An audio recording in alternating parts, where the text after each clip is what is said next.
guys ende munodanya kwanzi muri pamute ndandiri pamute guys ndandichimbotaurawo nevamwe vanhu ndandakaisa pamute muda kunzwa maconversation ese here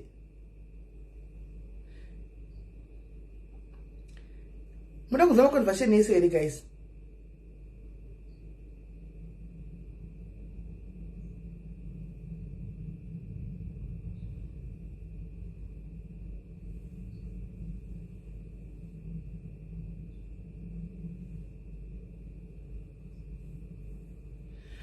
right huyai guys tize vedweka muri sei kwasikana ndakusiwai palive ini ndandakusiwai palive guys mabasa anowanda mine ndipotsvaga chanditokuda kutsvaga chiri kupiko pane something yandiri kuda apa vedwei live inoi kai ndanetswazve kuti ndiite live inoi ndanetswazve haikona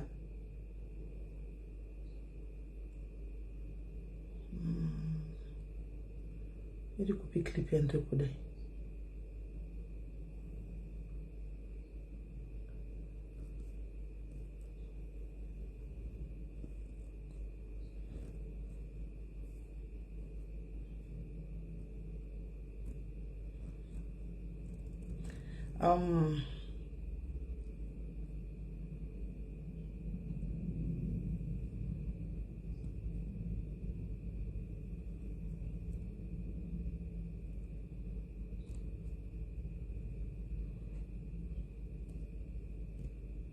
right guys muri sei guys right inzwai munzo guys tegai vamwe guys tegai vamwe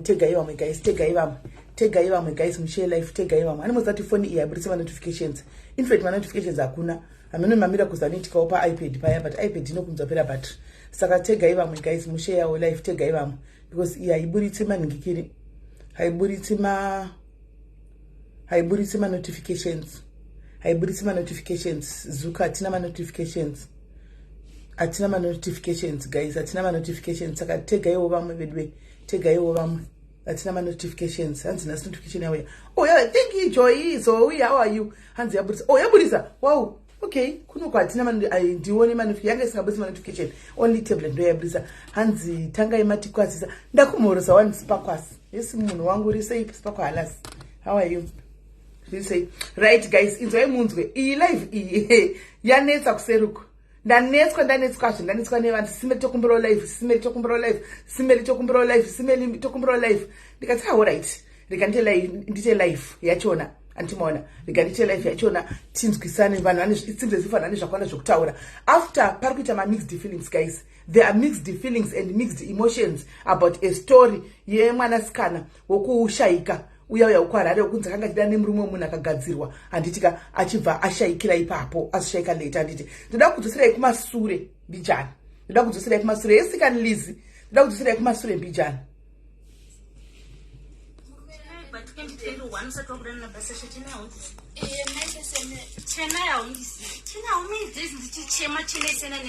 ndibigausa Chena asata kupimbwana achiri kupimbwana basa ndikatota asata kutodanana achiri kunzi dokuda chena akazoda murume wangu nenyaya kuti angakusa kuti ndiri saka muri kuti akanyeperwa ndisiza mukureva kuti ndiri mubvunza murume wako ndakafimba chenai vese vari tuva nginyemba pavo vese vari tuva kuzivana ndandisina rugare ndaigara ndichichema chenai ndandisikwanga mbona ipapo ndichiuudza kuti chenai washinga iri kuparadza imba yangu chenai taura wakagara pasi ndisina rugare ndaigurarunsiya ndaigurarara ndine nzara sina chandapika randapika rachina ikono kuridyana mashoko emwana wenyu akagara apa chenai ndikatarisa background anondirwadza munhu muhombe kwandiri zingei achitodzoka nomutumira mafotos wokwaziva kuti ndiri vaifana kuhanda chenai vaifana kuita zvinhu zvavo aifana kuita pasi pedombo kuhwanda nokuti ndataura kuti chenai munhu ari kukupimba murume wangu handiti chenai akati handisi kudanana naye ndinodika tii vanenge vaida tii chenai taura chokwadi musati makudana chakazoita chenai abvume baba sashanga kuziva kuti ndiripo mazvizwa haana haisina uye kuti akuda kukodza nyaya yekuti ikore haisina uye kuti angasina zvinhu ndiripo chenai akatanga danana pasashe chimwana changu chane prezi chisati chazvarwa ndichiri nenhumbu ndobva chazvawo pachabuda cha 3 months ndobva 3 months ndobva chatsva nemvura muviri wese ndobva ndapinda mukadzi nyatwa ndaichema mameseji achenai aipinda murume foni nemurume wangu ndochema mwana akarira pamubhedha mupariri nyatwa chenai ndichitaura naye chenai wadi kusiyanawo nemba yangu chenai wadanivei kuda chenai chindudza kuti hazina basa nenyu zvamukutotaura murume wanyani ndakana problem naye nokuti akandidza kuti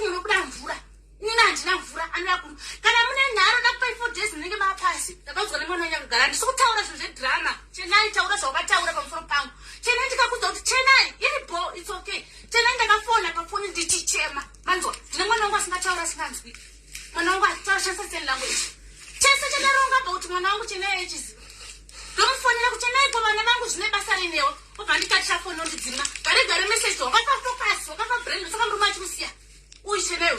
Saka kuti nditi muri kuti akanyeperwa. Rava drama. Ndiri kunyepera. Chenai asati apfuma baba Sasha aindiziva kuti ndiriko.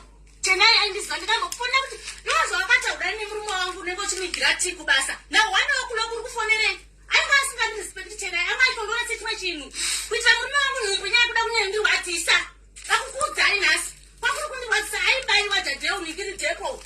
Aibvisire idepo akaribvisira murume wangu kuti ndinyanye kurwadziwa. Ndandisingarari nemashoko achene. Uyu chikomba chake chakagara apa chiri kuzviziva kuti ndaichema. Akagara apa side pangu. Ndakira ndichichema. Ndaitoridzaritama kuti amena zvako. Chenai ndakangokufona nongo ari kuziva ndaigara ndikufona kuchema hakusi kwakungoputisa musodzi. Chenai kuzviziva kuti ndaichema. Kukudza kuti Chenai washinga here. Chenai ndakuputsa imba yako ndiregererewo handisi ndakaputsa imba yako kutanga. Akati murume wangu akafa neaccident. Handakuputsiwa imba. Nditori munhu atori bhomba. Zvenyizvo ndezvekwenyu nguva yangu ine murume wenyu taizvamafunga anga kwenyu. Ndobva ndisendinapikira muzukuru wake anonzi Panashe. Zvikanje nekumanga kwamunoda nepikiro. Akari kugiritanere murume wangu akati me and my husband. Zvakanyanzi me and my husband. Na Panashe nasimamuziva. Ende ine asenda kumuziva pikiro yake. Chakazenda nomuziva pikiro yake. Akabvisa maprofile picture kuti ndisazive iye. Ndobva zvisinei foni yangu line yangu rakavhara. Airanengera rabhanwa WhatsApp mnhu achinja line. Ndopanda kuona kuti honde Chenai. Mafotos kwafoto yapana shinakaenda ari kuna gogo. Gogo akati asiri iye munhu uyu. Ndobva ndadzokera Panashe ndikamutsvaga kuFacebook ndikamuudza amene kana ari kuwirana Panashe. Panashe akachema neaudio kwandiri ati my Sasha. Kudai ndakatiri apa ndachandikuziva. Gogo vadarirei. Akatisendera mafoto ende ndakashaya mafoto zvochi zviri kubheka. Nangu andikutadza kuziva kuti akaenda sei. Akaenda kusei kuna Chenai. Akandisendera inini back. Andisiza akaenda sei. Vakapanana vari 2 vaindinyaya vari 2. Rwendo rwese rwandafamba ndabuda ndaenda mashopu aiudza kuti ndasaenda mashopu. Ndikabuda ndaenda kumusha. Vatoenda kumusha izvezvi. Murume wangu anga asisina kana ndikatoti imba yangu yakasipinwa. Ikapidiguka zvaamba mangu asirizvo. Kuzokuti Chenai chimwe ndakabva naye kure. Handikana kuvanzira kana kuti asati akudana navo vachiri kupfimbana. Anga achiziva kuti ndiriko. Asaifara nokuchema kwangu ine ndichichema kudai bvakata fonodzima. Amene zvake ndezvokuba kwake iko. Kuita nhumbu kuda kundirwadzisa inini. Handingamboti kuda kuita nhumbu kuti nendinatso kudzimbikana. Ine angasandionese chinhu bamangu. Angasaonese imba yake ndanga yaimba. Achitsuwa akatsuwa nhema dzangu dzokuSouth Africa mumapasta mafundisi. Wade kusiyana nazo. Amene vanhu vaiti sisi vake. Handingamboti ega. Ndangaziva kuti ndiriko. Pane vanhu vaitora Chenai nemurume wangu akahagana. Vachataura. Ndivanani? Vatora Chenai murume wangu kuti Chenai vakahagana ava. Akapfeka masilipas eblue emukadzi uyu kumba kwake makuseni kurava kuti vamukirira variko. Ini kumba kuti ndenda kudzwa ndaenda kubasa. Ndarara kubasa ndaenda kuGweru ndaenda kuChipinge. Vakarara baba Chenai. Saka vari 2 vari kuzivana. Ndandisina rugare nanhasi handina rugare imba yakapidiguka kudhara. Ndanga iri imba but yapidugurwa naChenai. Vakukudzai hama dzaChenai muri pano. Musapipe mhosa musadike sei. Mwana anga asina mukanwa uyu. Pandakatanga mutsvaga aifana kuhwanda Chenai. Aimbofana kusumuka kana kulaudza zvaiita. Wati kunditsukira murume wangu kunditorera murume zvese. Saka ndisara ndiri chii? Ndandava chii apa ndiri munhu ane ropa. Kurwadziswa kwakaitwa imba yako yekutanga nokurwadziswa kwangu wakuda ndiita but ndandisipo. Imba yako ndandisipo Chenai. Wafana kundiregerera pandakatanga kutaura newe Chenai. Uchakubika tii nani vairi bheka pambara. Wakazohoderwa wakabvisiswa kuti uko kwahoderwa zvinhu zvokutengesa zvokubika machipsi nemurume wangu. Imari yemurume wangu. Epana kudziwa nevana vangu. Imari yemurume wangu aisiziva ndiriko iwewe. Vanengera vako ndova vaivanza kuti handiko but vaitokutora mafoto akagara nemurume wangu. Uchindisendera mafoto zacho nyaya yekuti uchabuda chete nguva imomo. Uchamubuda uchazvimba chete. Kuti sendera piki zvakahagara vari 2. Chii? Kureva kuti chii? Uchamubuda nguva imomo. Ino ndichatokubhorwa uchamubuda chete.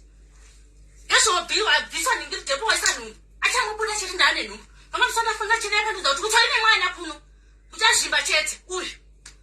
Handida kutaura zvinhu zvedhirama kana chii. Handingambotauri kukudzai kuti ndakanyeperwa ndezvekwake. Haada kunyeperwa. Ndakatanga kutaura naChenai inini asati vakudana navana vavo. Chenai munhu ari kukupfimba. Ndaona mameseji okupfimba. Nokuda. Handiti. Chenai munhu ari kukupfimba ane murume.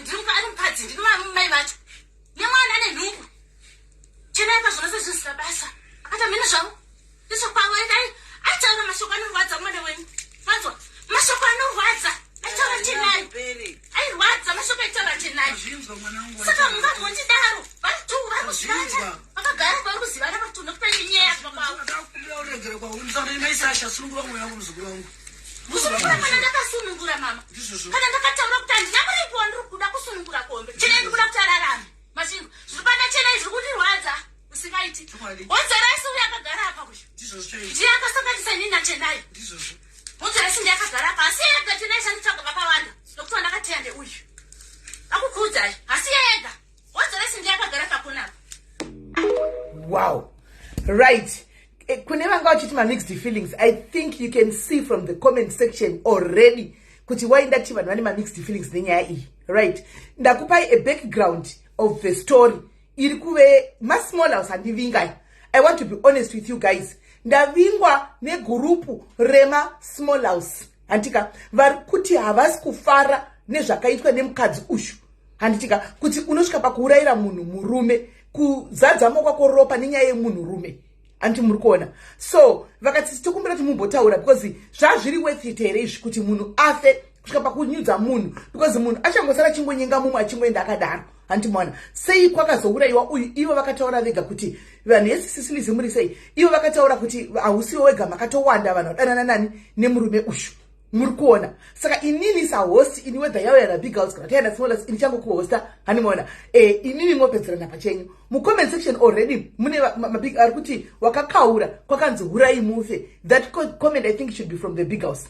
Hanimona. You can actually see my mixed feelings aripo. Koita vamwe vadiki ma small house vari kutiwo it was to extremes. Hanimona. Muri kungoona mu comment section. Right. Ma small house ne ma big house paita dambudziko panapa. Paita one common denominator echinhu chinonzi mbolipop. Chinhu chegumbo rechi3 remunhurume chaita kuti ndabvunza masmall house kuti why zvikanzi nevamwe masmall house isusu takabudawo mudzimba dzedu takabudzwawo nevamwe ende muno munyika pane mumwe anditi munyika muno muvanhu vakadzinga vadzidze kuti hanzi ati ataura chiko kana uri mucomment section please can you repeat your statement noti urimo hanzi kuti munyika tigare zvakanaka mabig house ingoziva kuti tinotoshare because varume vashoma hakuna varume ndo zvataura ati kuti tigare zvakanaka munyika mabig house igaroziva kuti ngatitongosheya ivenyu ivavo anti umwe akati nini wangu akaitawo nesmall house saka chashamisa apa chii kuti munhu anyengwa nemurume womunhu ngapedzerane nemurume wake handimaona patogwa zvinhu zvakawanda zvada ndichiudzwa kubva zuro zvakawanda right. Saka now I'm just here kuti timboteerera handika vachafona apa vachafona tinzwewo what's your take on this nyaya yemabig house versus masmall house. Tasvika paextreme yekuurayana here yekuendana kunganga. Okay, pana mbuya ava vakaroya mwana ushu anzi she was only 29 varoya mwana uyu vakaroya vatidza kuroya kazhinji kacho is the case vanhu vanoroya havagoni kuroyonora vakapuwa mushonga wokuroya ndo wavanawo vanogona kuroya munhu asi kuroyonora zviti vakasvika pakuroyonora mari yekuripa iripo munhu akasvika pakufa mari yekuripa iripo kuti varipiwe zvavo vakwanisa kubvisa zvinhu zvavo but vakatedza kudi kubvisa handimaona and from what I heard mbuya vari kutotaura kuti ivo mbuya ava nganga vari kutotaura kuti kana pasina kuripwa still even munhu afa zvichaenda kuna vanin'ina vachenai nevanhamendo vanin'ina vake kana madzikoma ake asinei nemurume uyu asina chavanoziva handiti maona.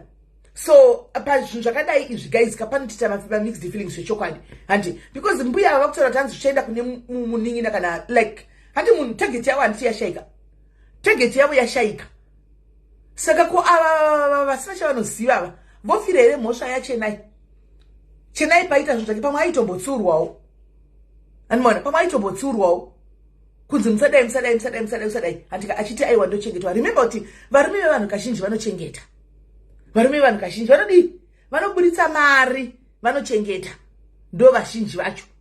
Ndisingazivi pakesi yakafana izi pane ngozi here apa handifungi kuti pane ngozi because pakangoitwa return ndiye akatanga chenai handiti ava vakazoroya chenai akazokudigwa akafa saka it was a battle it was a war it's obvious chenai akatombobata-batawo ndofunga asvika aenda kune vanhu vari wrong handimaona saka apa handifungi kuti pane ngozi inobuda though ngozi cheche I doubt kuti pane ngozi inobuda because kunonzi mushonga wabati pasina chironda but apa pachironda changa chiripo chamai ava big house ava handika vari kuti ndakatorerwa murume ndozodai saka inoda kunyatsohwisisa kuti guys mofira nyaya yekuchengetwa herei nekuti varume vanhu vatokwadi vanenge vachichengeta anoya akabata mabhurosari asingaendi kumba kwake akabata ani akagukuchira maruva kumba kwake mukadzi akasingambozi chinonzi ruva chii handi masvona. Saka nda kumbonzwa pfungwa dzenyu nhamba dzapino handitika hanzi ngozi iripo tasimbisane.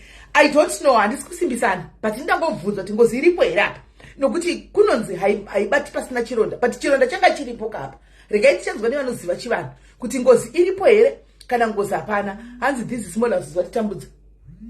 Okay, vabva vatofona. Regai tipinde munyaya yacho nekukurumidza vasi kutombomira. Hello pamabig house nemasmall house. Hello. Yes, muri sei? Ndiri boy, I think ndindaita first caller. Yes. Taurai tinzwi. All right, Ismail. Inini hangu ndiri big house. Tichasanya tonight. Inyaya yakatiservisa. And inyaya dziri kuitika dzakawanda asingoti yachena I think ndoyakazongoya pamhepo. Kutaura chokwadi ndinoda kubata both side. Mai Sasha vakatadza. Iye Chenai wacho akatadza. Totanga nekuna Chenai. Chenai kana akanga aka-approachwa namai Sasha handiti. Kunzi nababa Sasha vacho ndo wonzere nyaya iyi. Baba Sasha ndo vatori dambudziko. Munozwa kuti varume vanoplaya kamwe kanonzi kanoplaya victim. Varume vanorwisanisa especially kugirlfriend nebig house. Inini ndakamboita same scenario yakadaro. Tese takapinda mafiri. Hold on caller. Yangu maybe ruziwa kana manitenda ndokona kuzongotaura zvakamboita mumandiri inini. Alright, mira caller patwakada. Caller, hold on 1 minute. Guys, let's be respectful in our words dzatikunyora. Handitika we are not here to insult one another. Munhu anouya achiti inini ndiri kuenda kubig house, let it be. Anoti ndiri kuenda kusmall house, let it be. Atipana patisikuda zvo hakuna munhu anotombotyana nemumwe. Munhu ngauya nepfungwa dzake, munhu wese ari free kutora pfungwa dzake whether dzinopikisana kana kuti dzinobvumirana. Handimaona. Saka ngatirespectane ipapo. And even mumwe akauya achitaura nyaya yake, this platform haina judgment. Munhu akaishora nyaya yake kuti nyaya yakambodai zvokuti akola manzwa ndatovamisa kuti ndigadzise ipapo pakuti ndikada kutaura yangu nyaya. Allow her to be because it's her story. Ininiwo ndikatsigira neyangu panapa. Allow me because it's my story. Kuti tinyatsobatsirana tichienda takadaro. Kola enderai mberi. Alright, baba Sasha zvavaiita handiti. Mai Sasha pavakabata Chenai kuti audana nemurume wavo. Murume wacho ndiye aifana kustepa down. Aifana kungoudza even Chenai kuti Chenai wona tabatwa nemukadzi wangu handiti. Ngatimire. But baba Sasha munhu wokuti kufunga kwangu vaenda kumukadzi wavo kuti pamwe maybe Chenai handichatomunda asi ndiyari kundimanikidza. Voenda kuna Chenai vobva vatisiyana naye mukadzi anopenga. Since murume wayo aitaura kuti akaenda kumusha aenda kwakati. Baba Sasha vakashaya respect nemukadzi wavo. Vakashaya respect futi kune girlfriend. Vaida kuzama kuplaya victim kuti ivo vanhu vakanaka. Ipapo handimukona kuti nyaya iri kuwandira kuna mai Sasha naChenai. Ivo vanhu vasitobatwa. Muri kuona nyaya yekunzi ndiya mai Sasha naChenai. But iye honye honzeri murume uyu ndiye muurayi mukuru ndiye atopa kuti even azvitamisa kuzonzi mai Sasha vatofa. Anogona kutouraya vanhu 2 nedombo 1. Ari munhu 1. Anogona kuuraya vanhu 2. Handimukona kuti nyaya yatekeshera painternet ingodzi mai Sasha. She end up mai Sasha vozviuraya. Chenai afa achauraya vanhu 2. Mai Sasha vane mwana zvicharamba zvichionta dzinza asi kutaura chokwadi pamberi paMwari. Mai Sasha vakatadza but murume uyu ndiye honye hombe. Inini ndinotaura ndichiti varume honye ini ndakazviita 2018. Murume wangu anyika girlfriend yanga iri different ye 15 years. Murume wangu was 32 aine girlfriend yakasiyana 15 years naye. Manzwa girlfriend yakaendeswa kumba kwamweni wangu akaona girlfriend vakaipururudzira. Ndakazozviudzwa ndanzwirwa tsitsi neshamwari yegirlfriend mukunzwa yakangotsvaga namba dzangu yarwadziwa ndokuzondiudza inzwa shamwari yegirlfriend ndoyakazoya ikataura nyaya idzi mukuzvizva. Ndobva dzatanga kubuda ndakatanga kuvenga dzinza rese. Unovenga dzinza rese ugovenga munhu wese but wozofuna kuti aiwa wauri kuvenga nyange vawinzewa munhu havana musha nyange vamweni vawinzewa munhu havana musha. Honye murume wangu ndiye ndaitaura kuti handibikirwi handisukirwi handiita sei. The same thing oenda kugirlfriend inotaura the same oya kwauri akazotanga kunzwa kuti mama vakashata vaizonti zvakati wotoziva kuti amweni havana kushata but iye ndiye muroyi mukuru ndivava vamunotora rumava. Izvozvi nyari mbozvi mai Sasha naChenai baba Sasha asitombotaura savasi but ndo muroyi.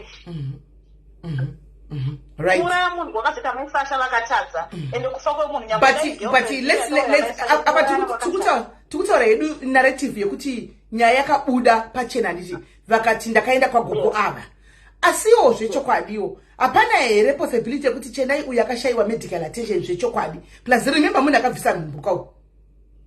Hanimona tingatoti ndimbuya here ava kuti tivakorese here mbuya ava nokuti kana vari mbuya ava zvechokwadi vakaita izvika izvi naivo right now she's not safe nokuti vakaroya munhu handiti vakatadza kuroyonora. What do you think kuti hama dzaChennai will just sit back and relax? Because ndiri ini hama yaChennai autageti mbuyava. Ndo vanotaka kutageta. Before natageta Mai Sasha, ndotaka kutageta mbuyava. Ndo vanotaka kutageta. Nokuti ndoonze kana waroyonora waroya munhu andi kana mhosva yakunzi yakuripa bvisa zvinhu zvako zvawakaita.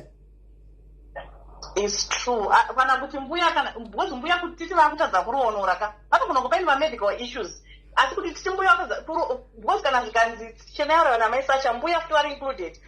Mbuya vakavingwawo munhu anenge zvafana munhu ayozorapwa cancer kufa kana kumuka zvinogona kungoitika kuti munhu anogona kutohirwa kana munhu anogona kungofa.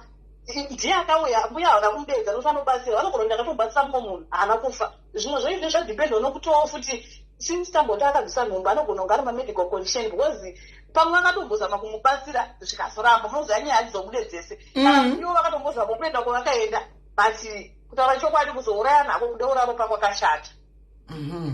Right. Thank you very much. Kola rekaitinzwe vamwe namba idzo guys, namba admin vanobva vanyora vapini namba. Right. Ndapina namba idzo. Handi muri kuona because chokwadi pa fair guys ka ina ndiri inini I would go for mbuya vaya first. Pa fair kana mbuya vakaniteerera ina ndakazvimirira I would come for you first because imini nemushonga handiti zvemushonga ndokuitira izve pa ground physical. Hanimona ndaikufudzisa iwo physical. Mbotenga mapfuura inini ndozoenda kuna Mai Sasha.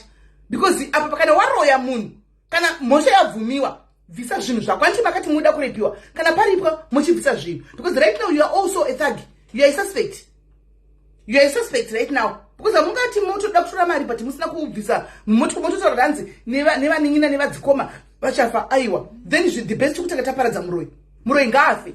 Regai timbonzwawo mari kufona tora kuti chi halo Kola. Simeli ndangoti ndive clear pakuti nhumbu haina kubva. Inini baba vaChennai vaishanda namama vangu. Chennai vari kuti hanzi Chennai airwara. Chennai anga asingarwari. Munhu anga atori fit achizvishandira.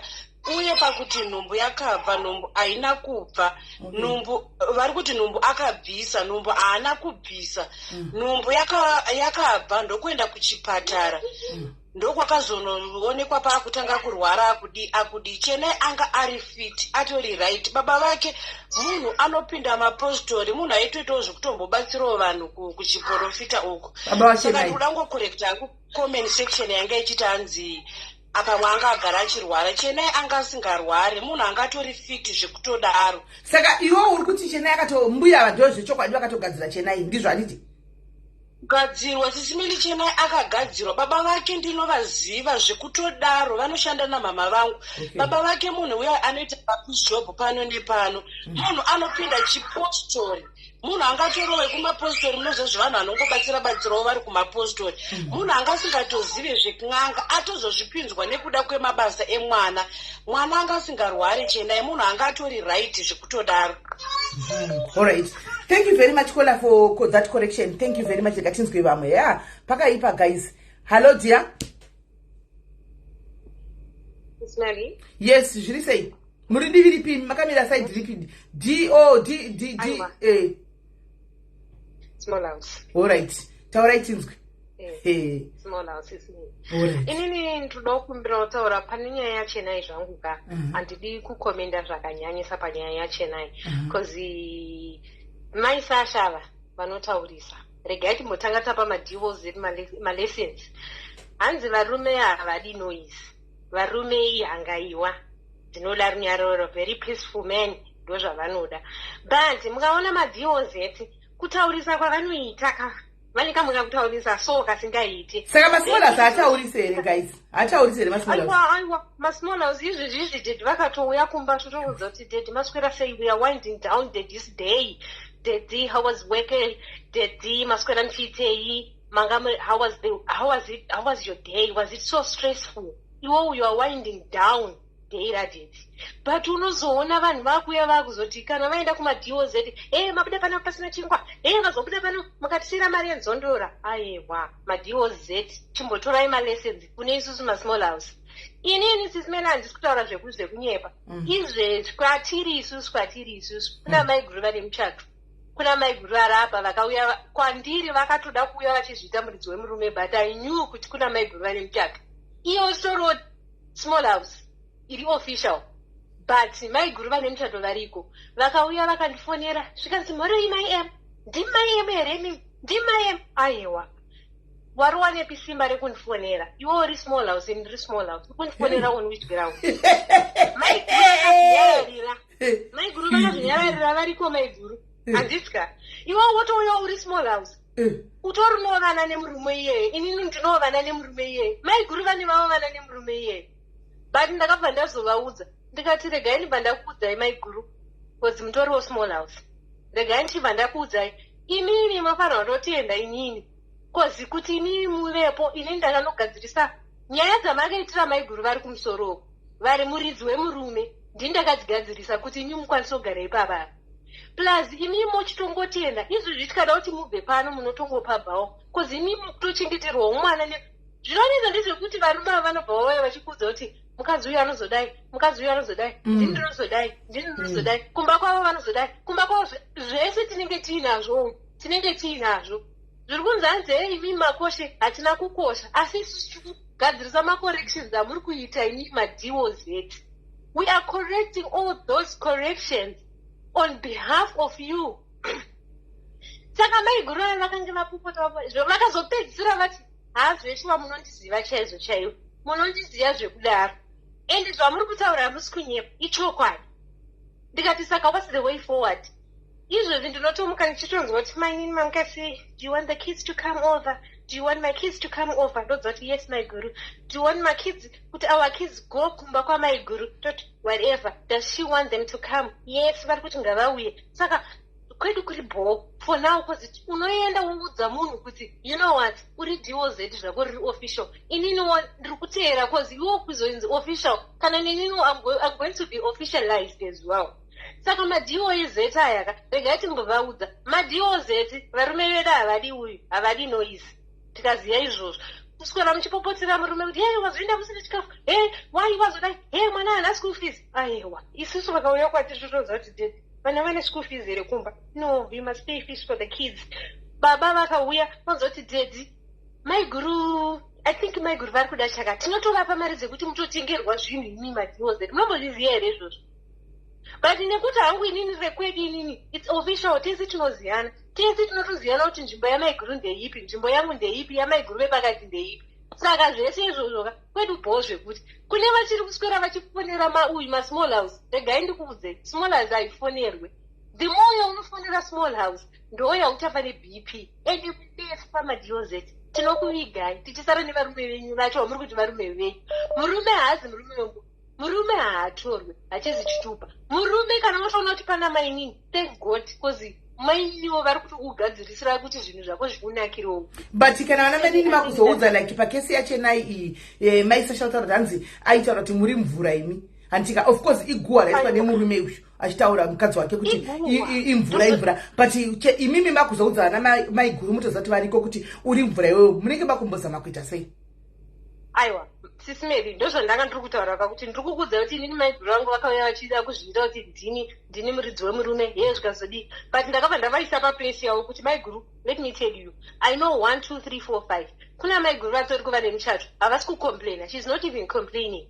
Saka imini kana makuya zvoti hey ndini muridzi wemurume inini ndinowo zvavo ndine information kana ndinenge ndichipuwa nemurume kuti mai ava vanozodai vakazai ndo zvandinokutuka inazvo izvozvo and you will feel it because chinenge chiri chokwadi because pese paunenge uri kana uda kuudza chokwadi kati sesmall house unotoudza kuti hazveshuwaka murume uyuka I don't know what to do nemurume uyu whether uchada kubuda here kana uchada kugara but isusu zvedu yekwedu takangoigadzirisa sevanhu vakadzi yese maiguru muridzi wemuchato vane murume vakabva vati you know what mese muri mayoung sisters ava saka kana muri da kugara pamurume itai sezvandoita saka renyu racho imimi renyu ratoibarika kairi kana makatosvika kuna maiguru ende maiguru accepted you meaning to say kuti renyu ratoibarika tosotwa kudhara ndozvandiri kuti maDOZ ruzha chimbomirai nekugeza maDOZ mudzimba unoona munhu akapfeka chiwigi chakasungwa neyellow shoeless please maDOZ varume havadi izvozvo varume vanoda kunoti ukabuda makuseni kana uri pamba zvi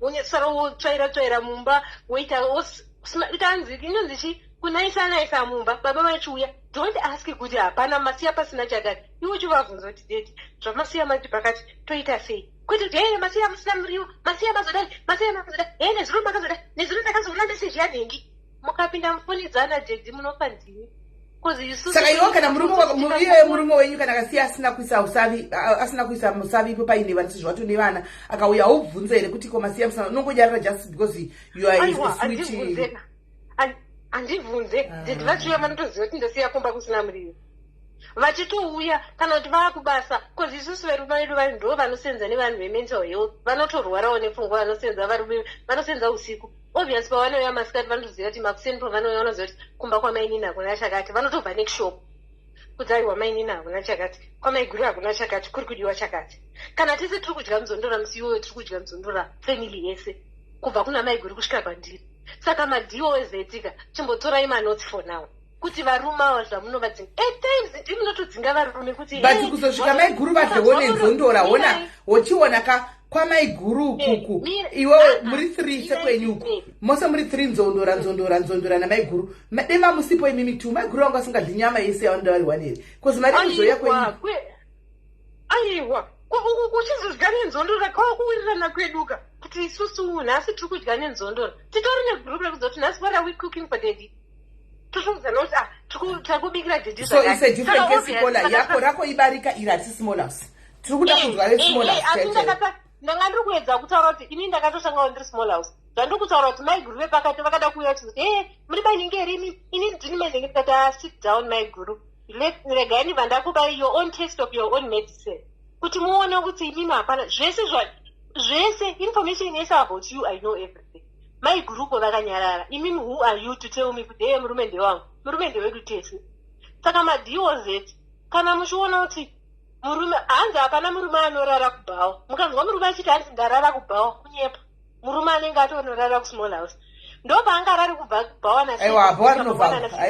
hakuna zvakadaro bhawa rinovharwa mubva maziva kuti murume haana kumborara kubhawa ararepi obvious kusmall house isingatauri baba vakatouya vakutogedziswa tsoka vakutopfugamirwa kuti dedi muruda kudyei kana vakutobikirwa zvikangano hama vakadzi vari mudzimba respectai varume venyu kwete hatisi kuti respect yekuti hanzi muabhuswe no kune respect yekuti murume akabva kwaapa mupeiwo kana kuri makumpatya kwete kuti enda munotora chikafu chako chirimo mukicheni chiri mumicrowave enda unodziisa wega aiwa isusu tinotovabata zviri nice vakauya dedi totovamhanya unotora dhishi rine mvura inodziya kana unyasoona kuti temperature yacho iri right here zvese zviri kudziya zviri kuenderana here kwete kuti hanzi endai munotora negumbo sadza renyu riri muoven negumbo madhiwo zeti ndosaka makuzoshema vanzi vamasmall house vanozodai aiwa problem dhimi isusu tikungogadzirisa macorrection echete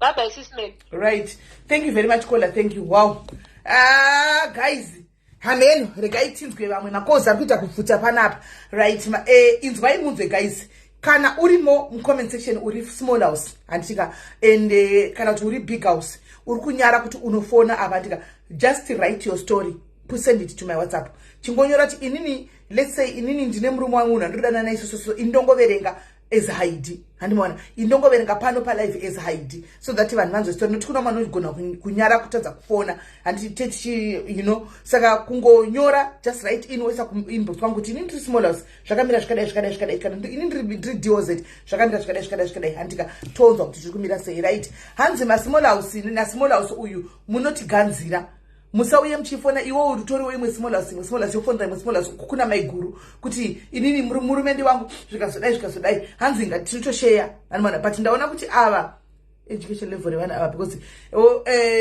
ndatoona kuti chiripo ndechekuti iri reuyu ibarika nokuti kana vave pakuti vakutosara maiguru achiti unzai vana handimona iri ratovebarika isisiri a small house handika but also tisakangana muequation yevarume ava because varume cannot go away guys cannot go away just like that get away just like that kuti tingoti tikutaura nezvevakadzi tosiya varume because varume vandompara njongo anonoudza mukadzi small house kuti mukadzi wangu imvura ndiani imvura yaari kugara nayo guys kana nemiwo masmall houses nyasopabata ipapo handimona iwo ungaudza kunzi mukadzi wangu imvura nemunhu wakazvarisa vana 2 3 ozokudza kuti mukadzi wangu imvura nhasi ende wotobvuma wotonofambisa matyo kuti anzi kwakanzi muri mvura ini. Ko paisi paizvara posa papanga singaoni kuti mvura yanga endepi, mvura iyi yanga iripi. He mukadzi wangu hanaki. Ko pakuzoitisa vana 2 3 kukontinya. Handitika anga achinake. Zvakahopera here zvokunaka zvacho. Anoona. Saka taida kuti tinyatsonzwisa ipapo right. Regaitinde kune makosi kune vanhu vangu vachifona. Yes, send my ID. Yes, you have to send yes, send send yes. Send my ID. You can send my ID. Kuseri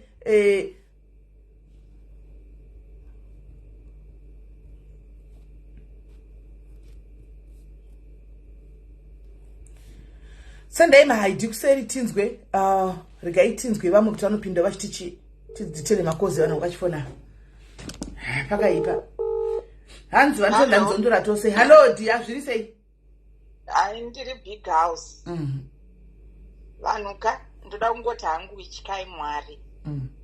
Varume, no matter what you do for them, kana achida kungonoita small house, anongonoita small house.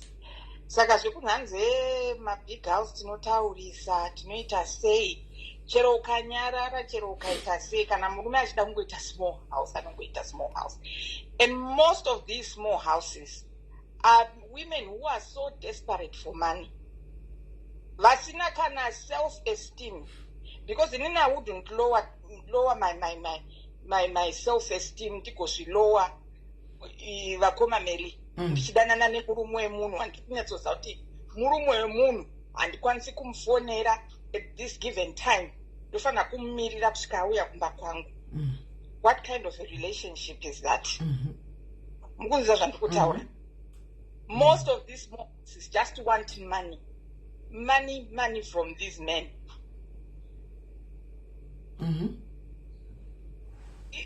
No matter inini my theory is that no matter what you do, no matter how good you are to a man, no matter ukaita zvakanaka zvakaita sei, kana achida kungoita small house, anongouya achingokunyepera. But 3/4 of these men, they will always go back to their wives. They always go back. They always go back. No matter what, they will always go back to their wives. Thank you, Sis Manny. Wow. Thank you very much. Right? Hands 3/4 yevarume, they will always go back to their life, to their wives.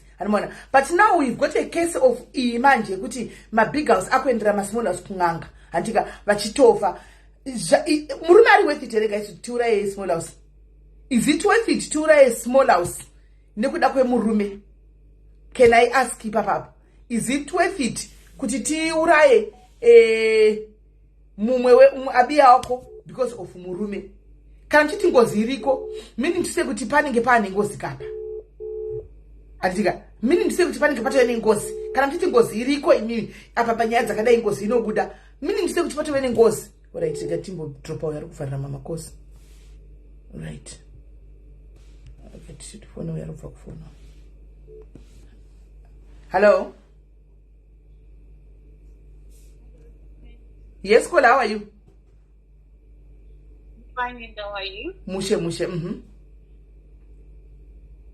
Ndasangana kupindura mubvunzo wenyu wamati is it worth it kuurayira munhu mumwe. Saka mukatarisa nyaya yanga yava vati uyu anga asiri ega small house. Vachichazomusvitsa matauriro ake. Pamwe ndiye anenge akutofonera big house achitaura izvozvo zvekuti ndakadzwa nemurume wenyu kuti muri mvura hamugeze. Saka havana kuurayirwa murume nekuti murume wanga atori nemamwe mahure muromo wake. Veni ndinoda kudzoka pakuti hanzi varume vashoma. Tisinei mukatarisa varume vasina vakadzi vakawandisa zvisingaite. But dambudziko riri pakuti vanhu havadi kushanda, vanoda zvakashandwa nevanhu. Kuti atore munhu asina chinhu agotanga naye achirara pasaka. Generation iriko mazuva ano iyi haichada izvozvo. Varikuda kuenda kunokohwa pakarinaka. Ini ndakatanga nemunhu zvinhu zvakaoma. makore akawanda ndichitambura naye. Upenyu hwaanani iwe ndo pawakuya. I can do anything. Hapana kusiri kuuraya. Wewe urikuita kuti nini vana vangu tishungurudzika nditi you are killing me slowly. Kana ndatozosvika pakuti hakuna kusiriwa mari yechikoro, hauna kusiya mari yemuriwo, kureva kuti uri kukonzeresa iwe. Saka you are killing me slowly. Saka ndogona kuurayawo futi. Ndingaida kutaura makona vanga vachidhanza, vangachitaura zvekugeza, zvekutaurisa, nekugeza kwake kwese ikoko, nekutaurisa kwake kwese ikoko, obva anopaikirwa pechi3. Edwe vanhu vanofanira kutya Mwari. Ndiye zvake ari kunyanya kundiwa nadheti panguva ino kukozi ndiye namba 3 handisi achazvifira pavachaendawo. Inini murume wangu nekuti ndinomuda handizivi ndakanyarara ndichiona zvinhu zvichienda kusango. Paanorwara small ndichatiza ndichasara ndichitambura naye. Saka ndicharwa naye ndichataura naye because ndokuda kuti zvinhu zvipinde mugwara. Sesmall house ndogona kunyarara because chandinoda kwauri mari, kandipa mari kandifadza kabondoenda. Maproblems auchasangana nawo hanineni. Saka ndonetsa nenevo. Saka varume vanofanira kupangwarira ipapo. Pavanenge vachiita zvinhu zvavo zvavanenge vachiita, vanofanira kuita vachiprofesa mhuri dzavo. Uye zviri kuitika izvi, kana pane varume vakateera, indakaongorora ndikaona kuti dambudziko riri kutodzokera kuvarume. Pakuti ukaona mukadzi wako asisa kubvunza kuti wararama, ukaona mukadzi wako asisa kuponere kuti uri ku, asingachaongorori zviri kuitika muupenyu hwako, hachisina basa newe. Saka pauri kusmall house pamwe iye acho une boyfriend, but it comes back to you kuzokanga akanisa iwewe futi. Kune zvirwere kuti adii kudzika matese. Mudzimai wandakasarudza ndega, murume wandakasarudza ndega, tochigara naiye tichivaka upenyu huchienda mberi. Kune vana vakawanda vari kutadza kuenda kuchikoro nekuda kwekuti baba namai vaparadzana. Kune vana vakawanda vari kugara murodhi nenyaya yekuti vabereki havasisiri pamwe chete. Kune vanin'ina vangu vari kuzviti masmall house anogeza sitereka. Vanochida kungovakumbira kuti ufunge zvako unogona kuwana murume asina mukadzi, ugoshanda naye, mugoronga zvinobuda mugobudirira muupenyu. Ini ndakazviita. I married a garden boy, he had nothing. But we have a 12-roomed house. Takafamba tichitengesa, ndaendawo kubasa, takatora license as a truck driver.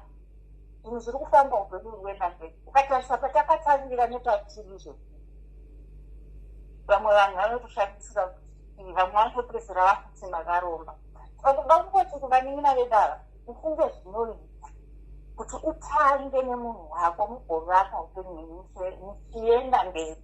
Varume vasina vakadzi ihopo, but muri kuda pakanuna ndodambudziko ramaita. Saka kana munhu arwadziwa, anogona kungoita chiro zvaanenge aita. Maita izvi.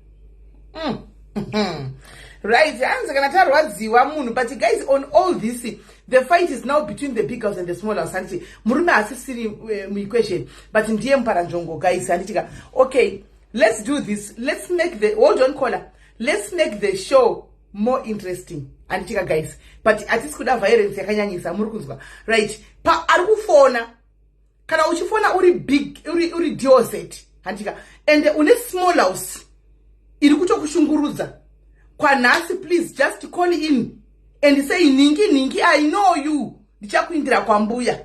Handitika, kana ningi wacho aripo, handiti uchidawo kufona unenge wanominatwa nabig house uchiziva kuti uripo, nokuti varipo avari tutu panapa, varipo. Handi mazviona, uyawo uti nemiwo big house. Big house ndiri kukuonai, I hear you. Handika, then kana tichita totaurira panapa. oro else TV tangopedza animona oro else kana anoda kufona ari big house achiuya uine number dza small house right now. Today is the day uyanadzo kana tikanda kuinbox ndifonere small house animona small house tototaura kwaina mainingisana nemurume wangu animona toti kwaina mainingisana nemurume wangu mbuya handiri kuvaziva kwai tikupe warning kuti sena nemurume wangu antika kuti tinyatsokuona kuti game iri kuda vanhu vakadi zvinhu izvi zvingapere animona because mabig house ari kuchema stereki masmall house ari kuganzawo stereki antika saka come here drop the name kana kuti kuinbox send the number and the name antika and your murume wenyu ye antika ini ndofona kuna small house antika tive tangoti kwai sena nemurume wangu handichimazvona siyana nemurume asiwo ipapo guys zvida kungotaura oraitika ndipo pakola vamukana vambotaura hallo kola Hello, Sismele, right here. ndiri right kanjani Oshe, sorry, ndakabata mino. ndazvona ndizwa alright Ana small house ka vanobhobreka shemo vanokuita kuti you lose yourself because of them. Dai vachiziva mashoko ekutaura Sismele, it was much better. Ungaona kustobhona kana mweya wekuroya munhu, but because of mashoko. Inini I got to a point yekuti murume wako akapinda girlfriend. Ndaitukwa aifona kana 3 AM. Akandishesa mufaro ndakatombofuka kuda kutsvaga matsotsi, but I told myself no, this is not me. I will not accept someone kuti andichinje zvandiri kuti ndive someone else. Saka masmall house afanira kuziva zvekutaura kuvakadzi vevanhu, especially kana vaenda kuvakadzi vevanhu. Unonzwa ugeze Sismele zvokunzi hanzi mabig house notaura. Imi pamunoudzwa kunzi hamugeze imi munopindura kuti chiini? Let's talk about you. Pawakamboudzwa kuti iwe nesmall house yako iyi noti bata mhino kureva kuti small house iripo handika pawakanzi haugeze, how did you respond? Ndakati ikadrogeza one. She knows me. Wakazi chimenda ikadrogeza one. I have the condition yekuti akataitaka after giving birth kumwana, and my husband, I will come to you to your inbox. My husband had to tell the girlfriend everything. Sismele akonekuzvarira munhu mwana. Wose complications. I'm a married woman. Ndakatororwa zvekutororwa cheko kutochati. But unounzwa mashoko ekuti kudhara zvaibondibata, but I told myself haupangi kubatikana kola nokuti marriage i-wrestling zvandogara chikuzaisa zvakuti marriage ka i-wrestling ka ndiyo wrestling yacho. Zvino ukangobatikana chete ka watowina ukisimola setowina, saka unotomira zvekuti waingadogeza wani zvaka kole you were just being so nice and so I don't know handiwana wana wakutomira chikita iwe une skin condition yei yawainza ugeza not skin condition. After giving birth kuna mwana ndakakuvara pandakazvara mwana. So murume aibva anoudza girlfriend kuti akazokuwara akazodai ndozvoushandisirwa. It was not necessary. And zvekunzi small house aitaure kunyepa because girlfriend aitoti kune murume ina ndakachikufonera wani, why will you not pick up your call? Ndikakufonera you must pick up. Aiudzwa rafu zvekutakati kwainini ngani ndikadaro unotsamwa, seusiri kutsamwa kana uyo akudaro seusikatsamwa obati aya mahura aya magirlfriend ndozvaunofanira kuziva kuti munhu wekunze uri wemumba. You should behave like mukadzi wemumba. So how am I supposed to behave like mukadzi wemumba iwo chinotsvaga vakadzi kunze? How is that possible? Saka masmall house anourayirwa mashoko. Don't kuti munhu unako uchiti munhu wako aenda because haungapedzeka Zimbabwe sochiuraya. But unototsvaga zvimwe zvekuita because ndinokosheswa mufaro nemunhu. Vana vanenge vachishaya kana mari yekutenga malunch box ekuchikoro munatendesa mari kumagirlfriends. Saka unopedzera watongotsvaga utibata mushonga but kana ukabata mushonga my question is if you kill one girlfriend handika anira here zvekuita magirlfriend kana chikuchangoita mwouraya futi exactly saka uchadii unekuchiuraya vese. Inini zvekubata mushonga ndozvendisingada hangu vanhu kana waona it's not working out, just walk away with your nevalue yako usina kubata mushonga because uchauraya ka vanhu vakawanda. Ndizvozvo Saka akaadvises kana wahurirwa if you cannot take it, just leave murume. Oita zvaanoda kana kuti wotokushingirira uri imomo kana uchida munhu wako. Pane kuuraya munhu. Inini ndikaona mukadzi ari mumba, but I don't think kuti ndikauraya munhu nekuda kwegumbo rechi3 riri pakati pemakumbo. Never. Thank you, Sis Mary. Right, thank you very much, Irene.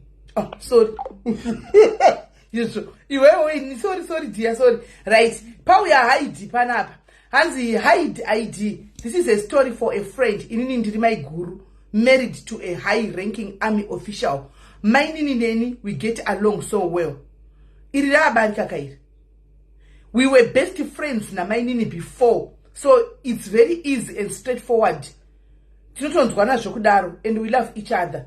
To my big houses, just respect murume wako. I tell you everything will go well. We can call till 3 Chifara, so we are happy can see. Wow. But iribarika manje, guys. This is not a case of small house. And inga fundra small house Chifara hajiti. Hello, Diapa, small house and big house. What's his name? Yes, Murise. You did right, Murise. Mushe. Yeah, sesimeli nyaya iyi yakaoma zvekudaro nekuti mukanzwa munhu anenge achisapota nyaya yesmall house ini nani big house, mukanzwa munhu ari kusapota nyaya yesmall house, it means naiye ismall house, because hakuna munhu anomboda zvakadaro pamarriage yake. Unenge wakabva kure sesimeli, like inini ndine 24 years ndiri mumarriage, ndakabva kure nemarriage yangu, ndakasafa. I suffered a lot. Iye zvinezvo unenge wakuti upenyu hwangu hwakunonaka zvinhu zvaakuita. Uya munhu zvakanenge achiuya kuzopfudza. Zvechokwadi unoenda kunotsvaga nekuti unenge uchifunga kwawakabva kumashure, wotarisa vana hakungangouye munhu pakati anoda kuchikumbatira zvinhu pakati nekwese kwandakabva uko. After all the sacrifices, ndo zvinozopusha kuti usaridza hako kuti hapana kusiri kufa. Especially inini hangu ndakazvimirira as the big house. I can do anything for my husband. I can kill. Wow. There you go. Muri kwere small house ko muri kunzwa kana waziva voice radio zeti bekumba kwenyu. Hanzi, I can do anything for my husband. But say statement iroro rine udzamu. Muri kuzwisisa? I can kill Sisimeli chero if it means izvo zvizvo ndiri kuno ku UK. If I just find out that there is something happening, I don't mind booking a flight going to Zimbabwe. Ndotofixa munhu there and there. Izvo zvamwari kudenga tinozonona ikoko, but zvepano panyika mapedza masports. Yes. Muri paere mainini kana muriko kana muchiziva voice, be very careful. Please sit down and rethink. Kwanzi ndinoikwira ndega handitombozesi. Vakaenda kwagogo vakananga vakananga. Unotevera kufa. Wow. Thank you very much, Kola. Thank you. Hanza ndizesi. Pani kondakabva naye munhu wangu ndindokuziva. Nepandiri panapa patisina kana chinhu 23 years in the marriage. Then you just want to come and take over. I can do anything for my husband. That's a very big statement. Thank you very much, Kola. Thank you. All right, thank you. Thank you. All right. Regai timboisa wamasina mbofona timbonzwa wamasina kumbofona vakawanda vamakutira kufona kutadza kupinda. Vakawanda vamakutira kufona. Hanzi haisisi. Mai ndakanga ndiri big house, but murume akaenda nesmall house. Until now haana kuzocheuka. It's painful. Yeti unenge watanga nemurume wako asina kana chiro. It's so painful. Saka uya ari kuti iko zvino aive big house, murume akaenda. Saka now ave small house, I think.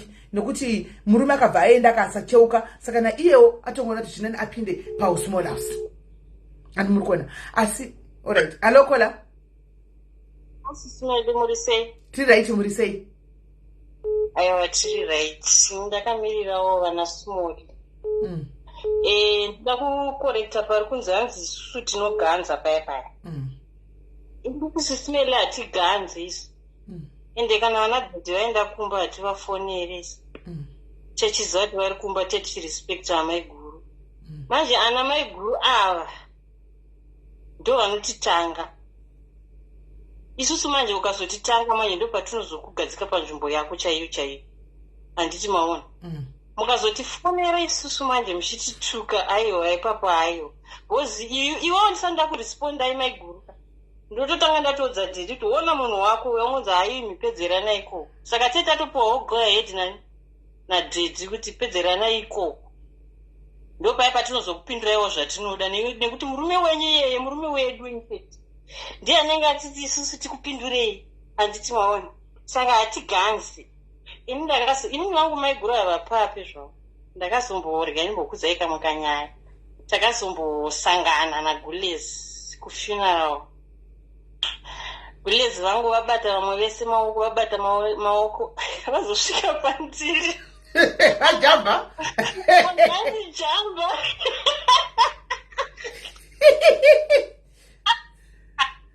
vabva vajamba ndiri indakangozati aiwa sikurwira zvedu murume wedu havanawo zvavakataura havanetsani neni saka aiwa panhau yekuti isusu tinoganza hatiganzi asi kuti tiita kupindurana nekuti murume ndiwedu imo mubhaibheri macho imomomo vana abhurahamu vakanga vaine vakadzi vangani chaizvo chaizvo kunyange vakuru vedu vakadzi kakwete magirlfriends aiwaka iwe gulezi vanenge vachiramba kana isisimeri vanenge vachiramba kakuti nini barika ndiride saka isitogara zvedu tiri kusaga uko ivo vozotitanga handiti maona ana abhurahama vakaenda vakadzi hobho ivo unogoda kuzoita hwani sei pamurume plus isusu vakadzi titori vashoma tovawana kupi varume vacho ngatingosheyai asikana tingogara zvakanaka tese.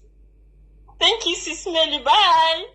Musanyanya kupinda pafilling station ana mai guru ngatingochengetai murume wedu tese zvakanaka.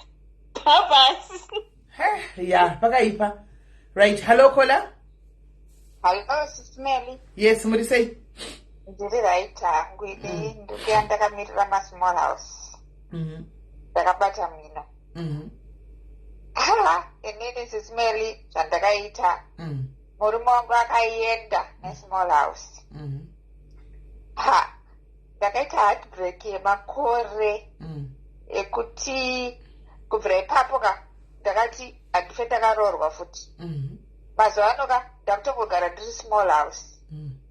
Ende ndorespect ana mai guru zvekutondifambira because ndakati ndikaroorwa futi ndikazoitwa zvandakaitwa zvekutorerwa futi heartbreak yacho yakapotsa yandiuraya. Saka hapasina ndakutongoramba ndiri small house ende zvekutongofamba. Amai guruwo vakasandifonera it's okay, but vakandifonera ndovadaira because ndaidairwa ndaitukwa. Vanombokufonera here mai guru vako? Vakambondifonera apa munoziva kuti varume vacho vanenge vachitaura manje zvinoita vakadzi vavo kudzimba uko. Saka ndakavadzosera ndakavaudzawo kuti imimi kagare pasi because murume wenyu munototamba iyi. Saka vakabva varegedzawo kundifonera. Saka vakandirespecta wendo varespecta. Saka ngoma ndiyo ndotongoramba ndiri small house because heartbreak inouraya. Saka kwambuya kwamusi kukwata? Kana ndimbokwata kufa kuripo kana vana vangondiurayawo ndizvozvo kufa kungoripo. Plus handinyanyo believe hangu kuti kune vanhu vanonyatsouraya vanhu because dai masmall house ese akaurayiwa. Munhu anotongofa nenguva yaMwari. Right. Thank you very much Kola. Thank you. Hanzi naKola wangu murume wakainda. Saka the fact yekuti wangu murume akaenda ininiwo totongotambawo iri kurira. Ende mukasa manzi mabig houses. Musatifonere imi madioset. Mukatifonera tinodaira. Saka ameno pa munoti munanga ndada kunzwisisawo ina ndonotofona wakaipa because munanga chida kunzwisisa asati akuroya kuti ndiwe here zvemashua. Hande munhu kona chena iyo yakanza kambengaisa picture yehama kuda kuroyesa hama yachivika yake picture yechena iyo zvino ndiye akazofa angaisa picture yasamu yehama yake achirasisa mepo kusvikira mai guru vazotsvaga yake chaiyo. Hande munonda mamiriro akaita nyaya dzachona. Saka pakaipa. Hello pachirongwa. Hello sisimeli. Yes, muri sei? Havana maswera po. Taswera maswera sei? Taswera. Ndamenge mbobuda pa live. Ndambokutanga ndakomenta nyaya yamai Sasha. Zvinoita? Komentai.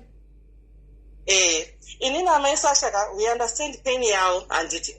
Pain yavo tikuiunderstand. But mubvunzo uri pakuti mai Sasha ava zvavauraya mukadzi uyu. Saka zvakuda kuti murume vahepi here umba mavo. Murume haachanyenga here. Ndopade mubvunzo wangu. Kuti vari kurara sei kumba kwavo.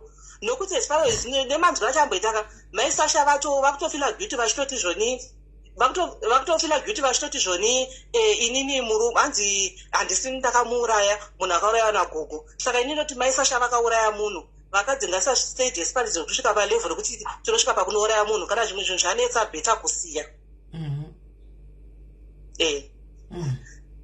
then panhau yemasmall house guys ngatingotaurira naye shokwadi varume vashoma kunzoko ngatingodzidze kungosheya bhozi varume vashoma kunzoko iwo mukadzi kana uchichengetwa kumba kune murume wako achikuchengeta kuchikafu kutengerwa kumba ari kurara kueveryday ko zvakawanda wanda kuzvitsvagirira ndiwo vanobata mafoni achona kutanga kutsvaga magirlfriends evakadzi evarume vabata vafonera magirlfriends evarume votanga kushalaladza magirlfriends evarume vayo then kune mamwe masmall house zvavo anenge achitozvira neni handibvirwi anobva apindura then kwostawamwo zvakanenge akangocheramira saka inini ndinongoti mabig house kana muri kudzimba kudzika mai kana muri kuchengetwa dzika mai but pamwe pachona kana ukaona kuti no murume akanyenga nesmall house uko iwewo life yako zvinhu zvaakunetsa mumba usamanikidzire siya buda uende tese takasiya dzimba tichitodzida buda uende bhozi pamwe haisi soulmate yako itori soulmate yemwe munhu iwoyo yako chanoiwana kunzoko newayo zvangu ndotaiwa akwana.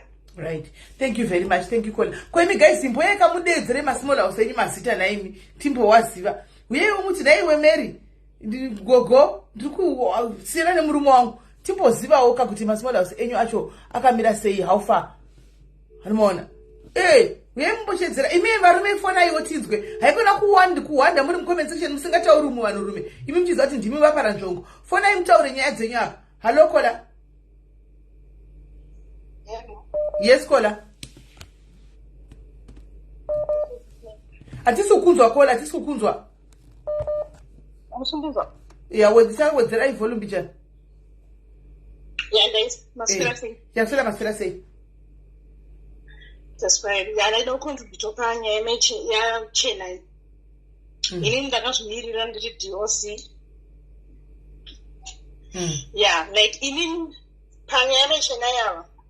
Mai Sasha havana kungotanga kuenda kun'anga vakatanga vambuni kusheta nachenai akaganza mai guru ndo zvakazovatuma kuti vaite sei vaende vanoroya pandinozongovashora zvangu.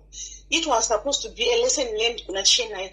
Vaingofanira kungomugadzirisa ozvimba miri then vozoita kuti zviroyo nuki anenge adzidza noti kuuraya. Inini zvangu ndinoti samai guru ini zvikaitira kwandiri aiwa masipoti achona ndinongomapedza nekungoenda kwandinoenda ndaenda handidi kuti munhu afe ndokuda kuti adzidze even lesson kwaari kuti murume wemunhu hadanone naye because masina hwasa avanoti jairira kuti unogona kumuudza zvakanaka wafona zvakanaka wamudza kuti pamwe wakanyeperwawo nababa ndandisvikumbira uite sei usiyane navo vane mhuri iyo tokuganzira kuti sungirira imbwa yako kana utokudza kuti arambwa asi ipapo kona ndida kubvunzawo here vanenge vachirevawo here nema kuti sungirireiwo mhuka dzenyu.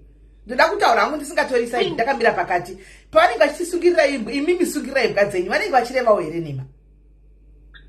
Varume sesimile hatina zera navo varume ava ende varume vanhu vasingagutsikani varume havagutsikani ende kana mukada kuziva kuti achibva kwandiri koko achienda kusima untorina someone futi kwaanenge ari saka haumbondiganzira uchiti iwe wadiwa by that moment nekuti iwe hausi kuziva zvaanenge achito kuna someone saka varume ava havazive zvavanoda havazive so inini kuzokontripanda kwandinoita munhu ndinoda kuti azive pamwe anogona akanyeperwa saka vamwe vototiganzira kuti iwe usungirira imbwa yako saka inini imbwa yangu ndoisungirira hawo nekuti iwe iri kuya kwauri I think kusungirira kumbwa kunenge kuchirehwa ndekwekuti anditika imimi kana toda kugadzirai murume wenyu gadzirai murume wenyu gadzirai murume wenyu so because chero mukaenda kuna smollers mukati mafondera smollers anditi mukatenda nemurume wangu chichichichi andimaona achangosiya kana kuti mukadzi uyu akati anchadi anongoenda kune mumwe saka maybe kugadzira murume uyu varume vagaisi takuda kuti akambendi varume ngavagadzikwe andimaona kuti iwo makumbo echitatu aya pavanofamba ngaasamira angomirira ku1 ndokungopedza nyaya. Varume ndivo vabva kuroyiwa guys amupaoniwo here papo nokuti chokwadi imbwa iyi ndo inenge yaenda kuenda kunotsvaga pekuruma hanimona imbwa iyi ndiyo inenge yaenda kunotsvaga pekuruma. Okay sisimeli ipapo ndinoagree napo anditi zvakafanana maisasha vana vakagadzira Chenai vakagadzira murume wavo zvavakagadzira pamurume wavo ndo zvavanoafecta Chenai so zvitongori kwese kuti ini ndozongopiwa mhosva kuti ndakanoroya but ini ndakagadzira murume wangu. Gogo naye ndakapa example yekuti hakuna ngozi inouya because ini ndikarima munda wangu iwe ukapinda ndaugadzira ukapinda ukaba munda mangu iwe zvinazvetani iwe ndiwarumwe nechekuchera ndizvozvo. Aiwa kugadzira kwandinoreva ezini kugadzira kuti gumbo rechi3 rikairi guys ngarisamira gumbo rechi3 ngarisamira guys ndokukungopedza masports parinongoenda kwaChennai haimiri roenda kwaShailet uku harimiri roenda kwaRufaro harimiri kana rauya kumba romira ndaimbuya havazvigoni here kuti vaite zvokuuraya izvokuryisa guys kungoita ropa maoko ako soka hakungodi unenge watoparira ngozi kuvana vako so at least iwo munhu ukadhila newako murume asi kana ndakonfronta small house ngainzvinini pise ukoto undiganzira pakundiganzira ipo ndokuchazondifosa because smeli ini ndiye ndakabva kure nemunhu wangu ndazvirimira munda wangu ndauda kunokohwa iwe ngozokohwa zvandakarima aiwa hazvifambi hazvipere mushi saka ngavangodzidza kungochete nekuti vasambofa vazvikuroti vakanaka vanodiwa stereki vanorispekta vanodii nekuti ivo kazhinji vanhu vasina vanenge vakabuda mumarriage vakatadza kuitira varume vavo izvozvo vakuda kuzonogadzisa macorrections paimba yemumwe munhu no pakaipa. Alright, thank you very much caller, thank you very much nemputenya guys. Nyaya iyi yakaoma zvisingaiti ndada kufonera umwe. Alright, kilasha makosi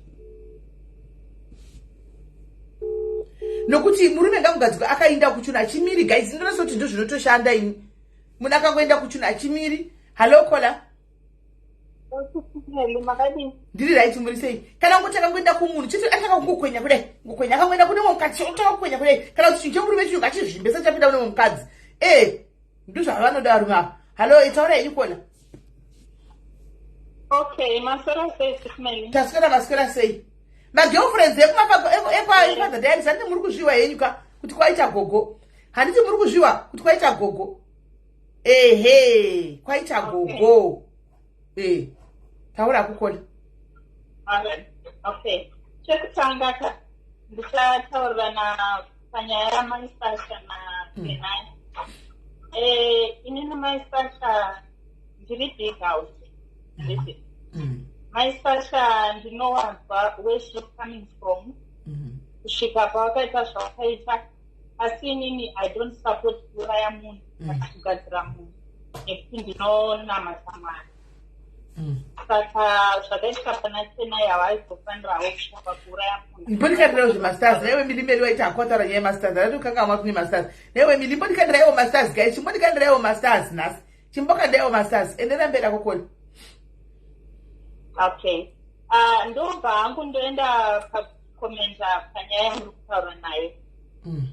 Tiri mabig house kudai wedwe takatangira from the ground Sismeli ndichitaura inini hangu seni ndakatangira pasi from the ground nemurume wangu ndichishanda iye achishanda kusvikira tasvika paextend yokuti ngatichivhura business. Takavhura business tikamboshanda tese mubusiness tikazoona kuti yanguvayo yangu yekudyawo pension yangu handiti ndakudya papension yangu iwowo uya hapo. Inini ndinoadvisa kuti masmall house ndinoziva kuti unenge wavengwa nemurume. Let's say hauzivi kuti munhu yane mukadzi unenge wauziva kuti mukadzi wangu akafa. Ndinokunzwisisa asi kana ndazokubata ndikakufonera kuti wedwe ndiripo handina kufa chindiremekedzawo siyana nemhuri yangu. And then munhu kana asina kuzonzwisisa ipapo I think that's when maisasha took the stage yokuenda kunouraya munhu. Asi inini in my instance in my position handizokuuraya asi ndinokunamatira kuna Mwari ende ndine belief yokuti kuchema kwangu kuna Mwari ndichitemera nezita rako pane chichakuwana chete. Mwari is for vengeance, isusu tiri pakuchema nekuna Mwari. Saka masmall house musazotaure zvekunzwisa kutinzwisa kurwadza kuti hanzi hauzezi singila imha yako. Shuwa ngatingoitawo vanhu vechikadzi hapana mukadzi anoda kuitirwa barika kana kuita small house because murume paakanditsvaga anambondiudza izvozvo. So truly speaking, even vanhu vanozobvuma barika unenge usina choice, but hakuna mukadzi anomboda barika kana kuti small house. Dei masmall house mangozvinzwisa kubva pakudzama kwehana kuti Mwari vanoti chii nezvaunenge uchiita. Kungoti mabhilifu akasiyana, asi zveshuwaka patinenge takabva ndokunenge kwaakurwadza, ende patinokunamatira ika vision dzinongouya kuna Mwari. Ini ndo zvandinobhilifu. Ini munhu ndinongomunamatira kuna Mwari chete. Mumba mangu handingabudi.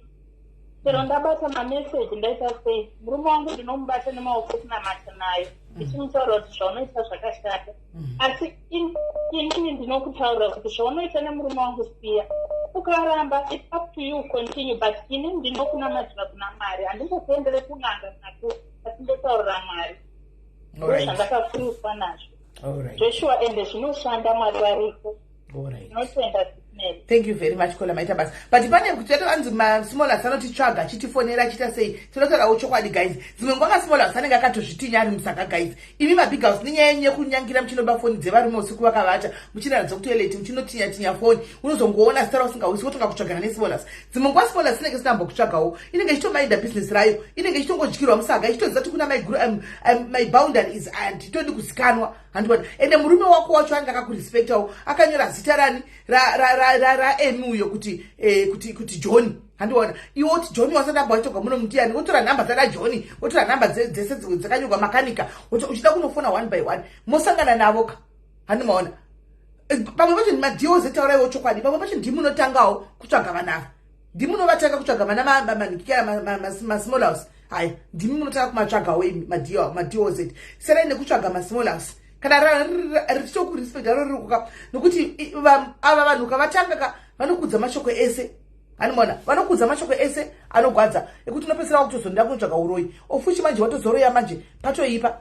Hanimona watovera paradoka wadaura ropa chena ivo masicha kwavari right now vachiziva kuti uyu musikana uyu nhasi avigwa nhasi uyu chena uyu atovigwa nhasi kwavari cheko cheko kasamwe kada kuchita dhindagori yaka at the back of your mind vari kutongorwa nehani. Haasi toziva next move chichaitika. Vari kutongorwa nehani. Kuti ndichamona here usiku achinidzokera kuti kudini asi pavanhu anenge achizvita gidhani gagani. Halo Kola. Hello, makadini Sisineri. Tiri right muri sei? Ndoda kukomenta nyaya Maisasha nachenai. Zvakaitwa naMaisasha handizvisapoti hangu handizvisapoti. Kasi mukada kuona kuti mukateerera nyaya yavo pekutanga vataura kuti Chenai akavati ndikukupai 4 months. Handiti akatova threatina 4 months dzaireva idzi Chenai aitofambawo. Kudai vari Maisasha vanga vaurayiwa. Chenai angadai agara panzvimbo. Saka zviri pairi hatisapoti hedu kuuraya kwazoitika. Plus Maisasha vataura kuti inini ndakagadzira murume wangu. Handisi kugadzirwa kwaita murume wavo ndokwakonzeresa Chenai kuti azosvika pakufa. But naikola hold on naikola mvagadzira murume wavo Maisasha saka vachagarika here pamurume wavo nemurume wavo yeyu murume aziva kuti now akagadzirwa 1 2 kwakutoziva kuti zvakaita nezvauraya munhu. Do you think this marriage will survive? Even how much is the money? Do you think the marriage is going to be honest, pane zvinhu zvekuti unoita usingafungi kuti chii chichazoitika mangwana. Remember kuti Chenai ndiaitokonya. Akatokonya mai vakasingaperi. So Maisasha vanogona kunge vakatoita vasingazive the consequences or vakatoudzwa kunzi zvichazodai. But kana wachinge wasvika panzvimbo iyoyo maybe purpose isina turning back. N'anga yatoprova kuti yange isikakwanisa kuroyonora. Tichizvitarisa pa zviri paviri zvinhu zviri paviri. Saka masmall house inini ndichitaura zvangu nyaya yangu Sisineri. Ndiri mubig house. Ndakanyatsororwa ndikati waitwedi nemurume wangu. Ndichimutrusta chaizvo. Ndinombofunga kuti angabude panze angaite sei. Ndakatanga kuona mameseji mufoni. Izvozvi ndanzi munhu wekuti handibate foni yake. Ndanzi munhu wekuti unongochingotrusta munhu wako so. Ndakatanga kuona mamovements. So one day ndikangobata foni yake. Ndabata foni. Akachangobva kumusha. kuenda kuholiday. Ndangobata funga pandakaona mameseji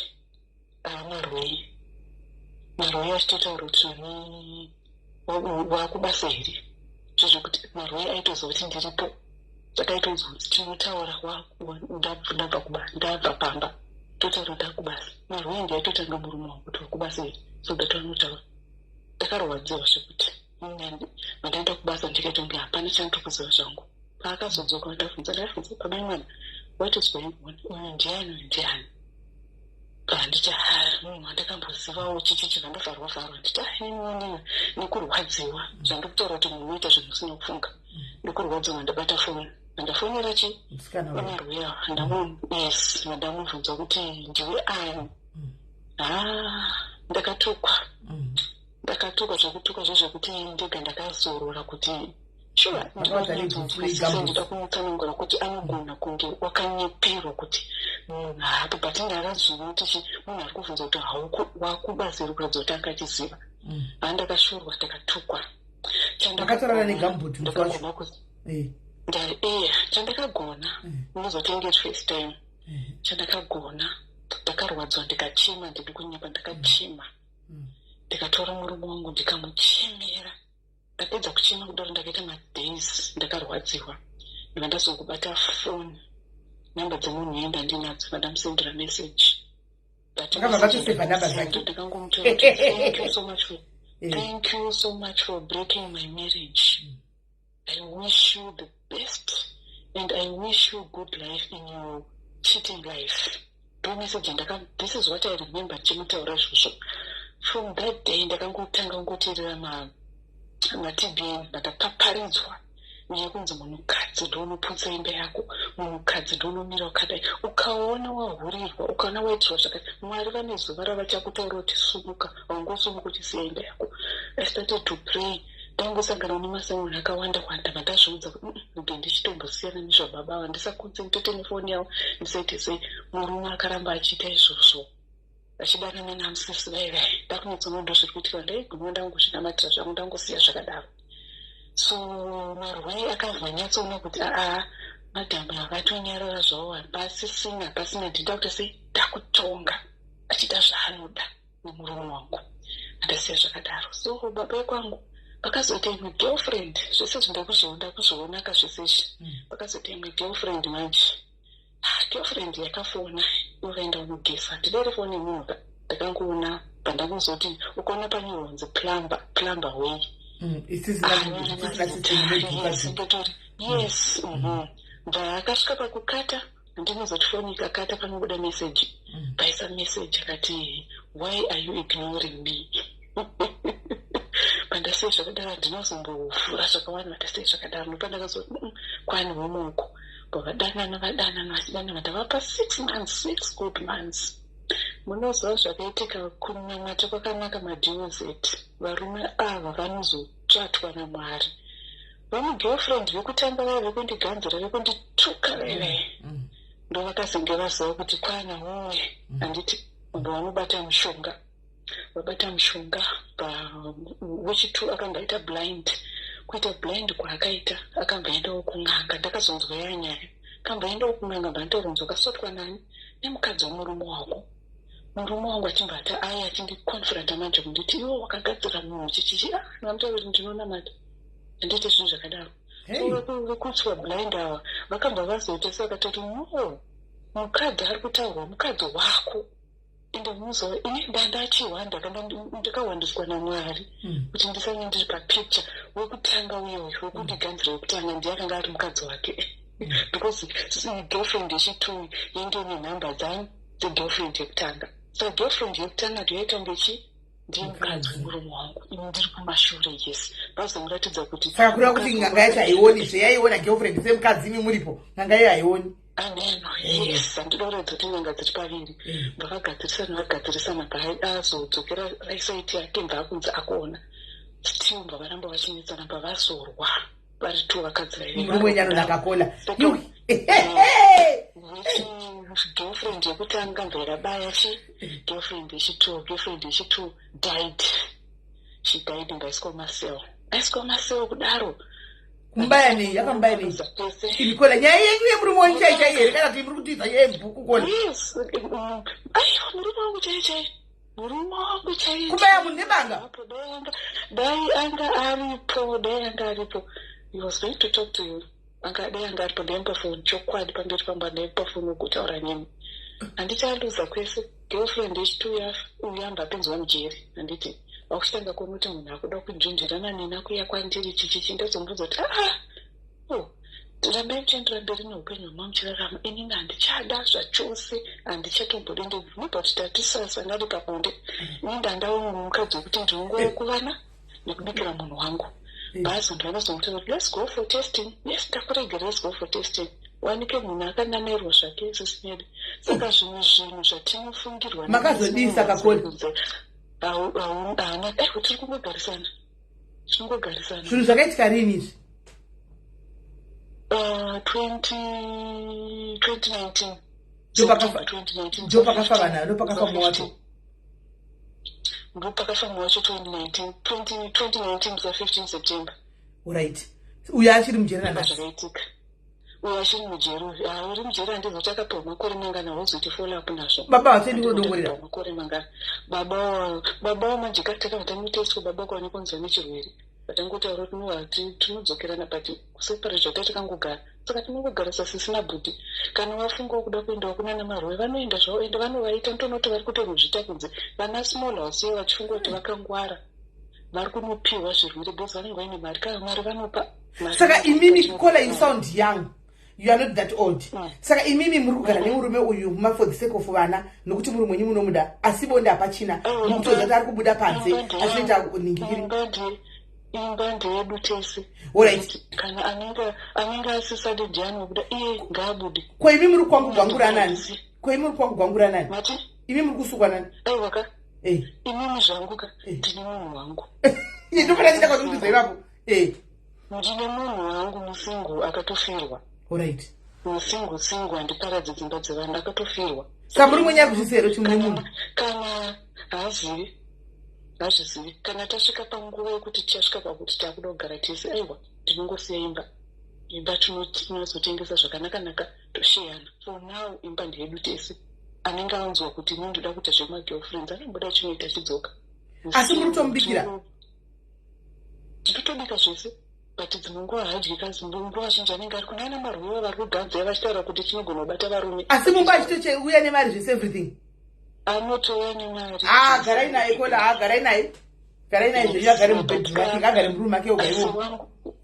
wangu ndinaye wangu musingo zvekuti atori serious saka kana tafunga kuti taakuda kuita zviti zvekutonogara tese ongotengesa imba saka zvandoda kupa hangu masmall house vanofunga kuti vanogeza sisinelini ndinotogezawo nditopfekawo zvekuti mukandiona I'm 48 years old but vanhu vanotofunga kuti ndiri kuma-early 30s ndinotogeza saka zvinotaurwa nemasmall house kudzi munonga mugese aiwa tatenda mari totoida ukuti kudii kumunhu akakushungurudza kudaro ori gangoenda ngaatondigagare mbaimo vachingwakugwagona kusaidzi mari achiunza manditoida pasina mari life haipambi wangu ndinonyatsotenga diet yake yese mafruits mavegetables ndinonyatsobika mutengeri mapamba wandimboyanawo muti ndangotengawo in advance kuitira kuti kana nguva yakwana muise pasaidi saka takutaura zvedu nawo tichitange tichiseka but panguva iyo zvinorwadza what I'm trying to say kumasmall house ngavasafunga kuti vakangwara vana kungwara ngavasafunga kuti vanenge vachitaura kunzi chinobuda mvura mvura unogona ngochibuda ndakabudidzwa naye murume yeye handiti kana kunyeperwa kunzi haageze isusu tinogeza sisi medu mukatoti tinotogeza zvekuti ivo masmall house vanofunga kuti vakapenga havana kupenga kana uchinopaikirwa senga ataura kuti ndiri wechi3 uchinopaikirwa pechi3 uri mbwaka ukaona uchindi murume ari kuya mukadzi mwe ari kunyikwa uchinonyika futi first wife second uzouya pauri the third one uri mbwa ari kushaikwa kurasira saka what I'm trying to say is masmall mabig house titoriko mabig house ekuti tinenge takagara no masmall house ofunga kuti havako vakapusa senge umwe angachitaura kuti ini ndinorespecta handibonana iri anogona kutoita ndinanere mudzi wese kuti handinanere senge ini ndakatozobva ndatogara kumashure kunzozviratidza kuti handipo kubudikidza nesituation iyoyo saka thank you very much sisinedi thank you very much kola thank you hey ya pakaipa guys. Tine vamwe vedu vane nyaya guys. Muri kunzwa zvakaitika mumba make chaimo raitika timbotora wakauraya na magirlfriends imi guys. Ndakambokudza iye kwakugore riya guys kuti kuiziva ini kuti ndandisinganozivi kuti kune mumwe ndikawoziva negine imwe girlfriend guys. Ndakatozoziva neimwe girlfriend vachidogwa kuti kune mumwe ini umwe upi zvikanzi akutouya kuzoripota kwandiri guys. Imagine kuripota mumwe kwandiri iye ari zvinhu zvacho. Hallo Kola. Hallo makadii ndiraiti muri sei? Aiwa tiripo. Indoda kutaurawo semwana waDOZ. Anonzi maDOZ. Madaughters of Zion. Yes. Saka inini mai vangu vakatanga kuhurirwa tiri vana vadiki. Mudhara achiti akaita vakadzuko vachidi vachiita kutoziva kuti musi wakati havauye kumba, musi wakati vanouya kumba, vachienda vakadaro. Tazowo kuma 13 uko mai vakagara nesu pasi vakati vanangu baba venyu pavanenge vasipo panapa mune muchiti vari kupi? Tikati vari kubasa zvikanzaiwa vane mumukadzi wavari kupota vachienda vachidi ati but zvezvekuti nezvinazozoti baba venyu vane mari asi mari yacho hamuiona, hamuizivi kuti iri kushanda sei, mune muchifanana nevanhu vari kubva kune dzimwe mhuri dzedze asi musinazoti baba venyu vane mari asi mari yaenda chinoperera ikoko. Mai vangu vakabva vangoita zvemunhu haina mata vakasiyana nazvo vakaita tike neblind eye takakura tichingona ndozvazvaingoita kusvikira mukadzi mumwe uya asiwa kwane mumwe uya vakazorwa hameno kwavakarwa vakazofonera mai vangu mukadzi mumwe uya wekutanga uya akufonera ndoziva kuti maiziva kuti ndiri kunoko asi vane mumwe handei tinorwisa. Mai vangu vakati iri waimega ikoko iwo pawaindishushwa ndo marwadzirwa ndaita iwo pedzera neikoko. Mai vangu vachingonamata vadaro ndobva vazoshingira. Hold on Kola, hold on. Simba rashe tora nyaya yacho nakande kuWhatsApp kwangu, kanda kuWhatsApp right now ndiverenge tidiscuss. Itore uikande kuWhatsApp kwangu tibeta tongoisa pa nyaya yacho kuti iri kwa Jackie. Mtega iJackie wacho. Tora nyaya yacho da uikande kuseri kutinzwe. Tiverenge panapa titaure Jackie zvake won't have a problem anyway. Mubve mamutega uye ambotivigira nyaya dziri kwake kutinzwe. Right, enderai mberi Kola. Ndobva pazoita wechidika akatoenzana nenini. Mukadzi aiganza uku mai vangu vangova kuma 40 something uyo ari kuma 20 something takaenzana. Achiita kunonzi kuganza achifona achiti vari kuita iko kunga vachiuya tavasuwa kuno achiita seko but mai vangu vanga vasingadi zvekurwisana navo vandofunga vanga vaneta. Ndobva vashingirira vakashanda vakaunganidza mari vakatanga kuunza vana vavo kumhiri kwemakungwa vakaendesa inini ndinda ndiri mukuru ndakaenda vakaendesa wechidiki vakaendesa mumwe wacho kusvikira tese taakuno. And then nekufambawo kwenguva ndofunga nenyaya yekuti zvaivanetsa vakazorwarawo vakaita BP vakabva vafa. Vafokawo mai vangu baba vabva vambosara nemuti uyu wekuganzawo gare ndobva vashayika.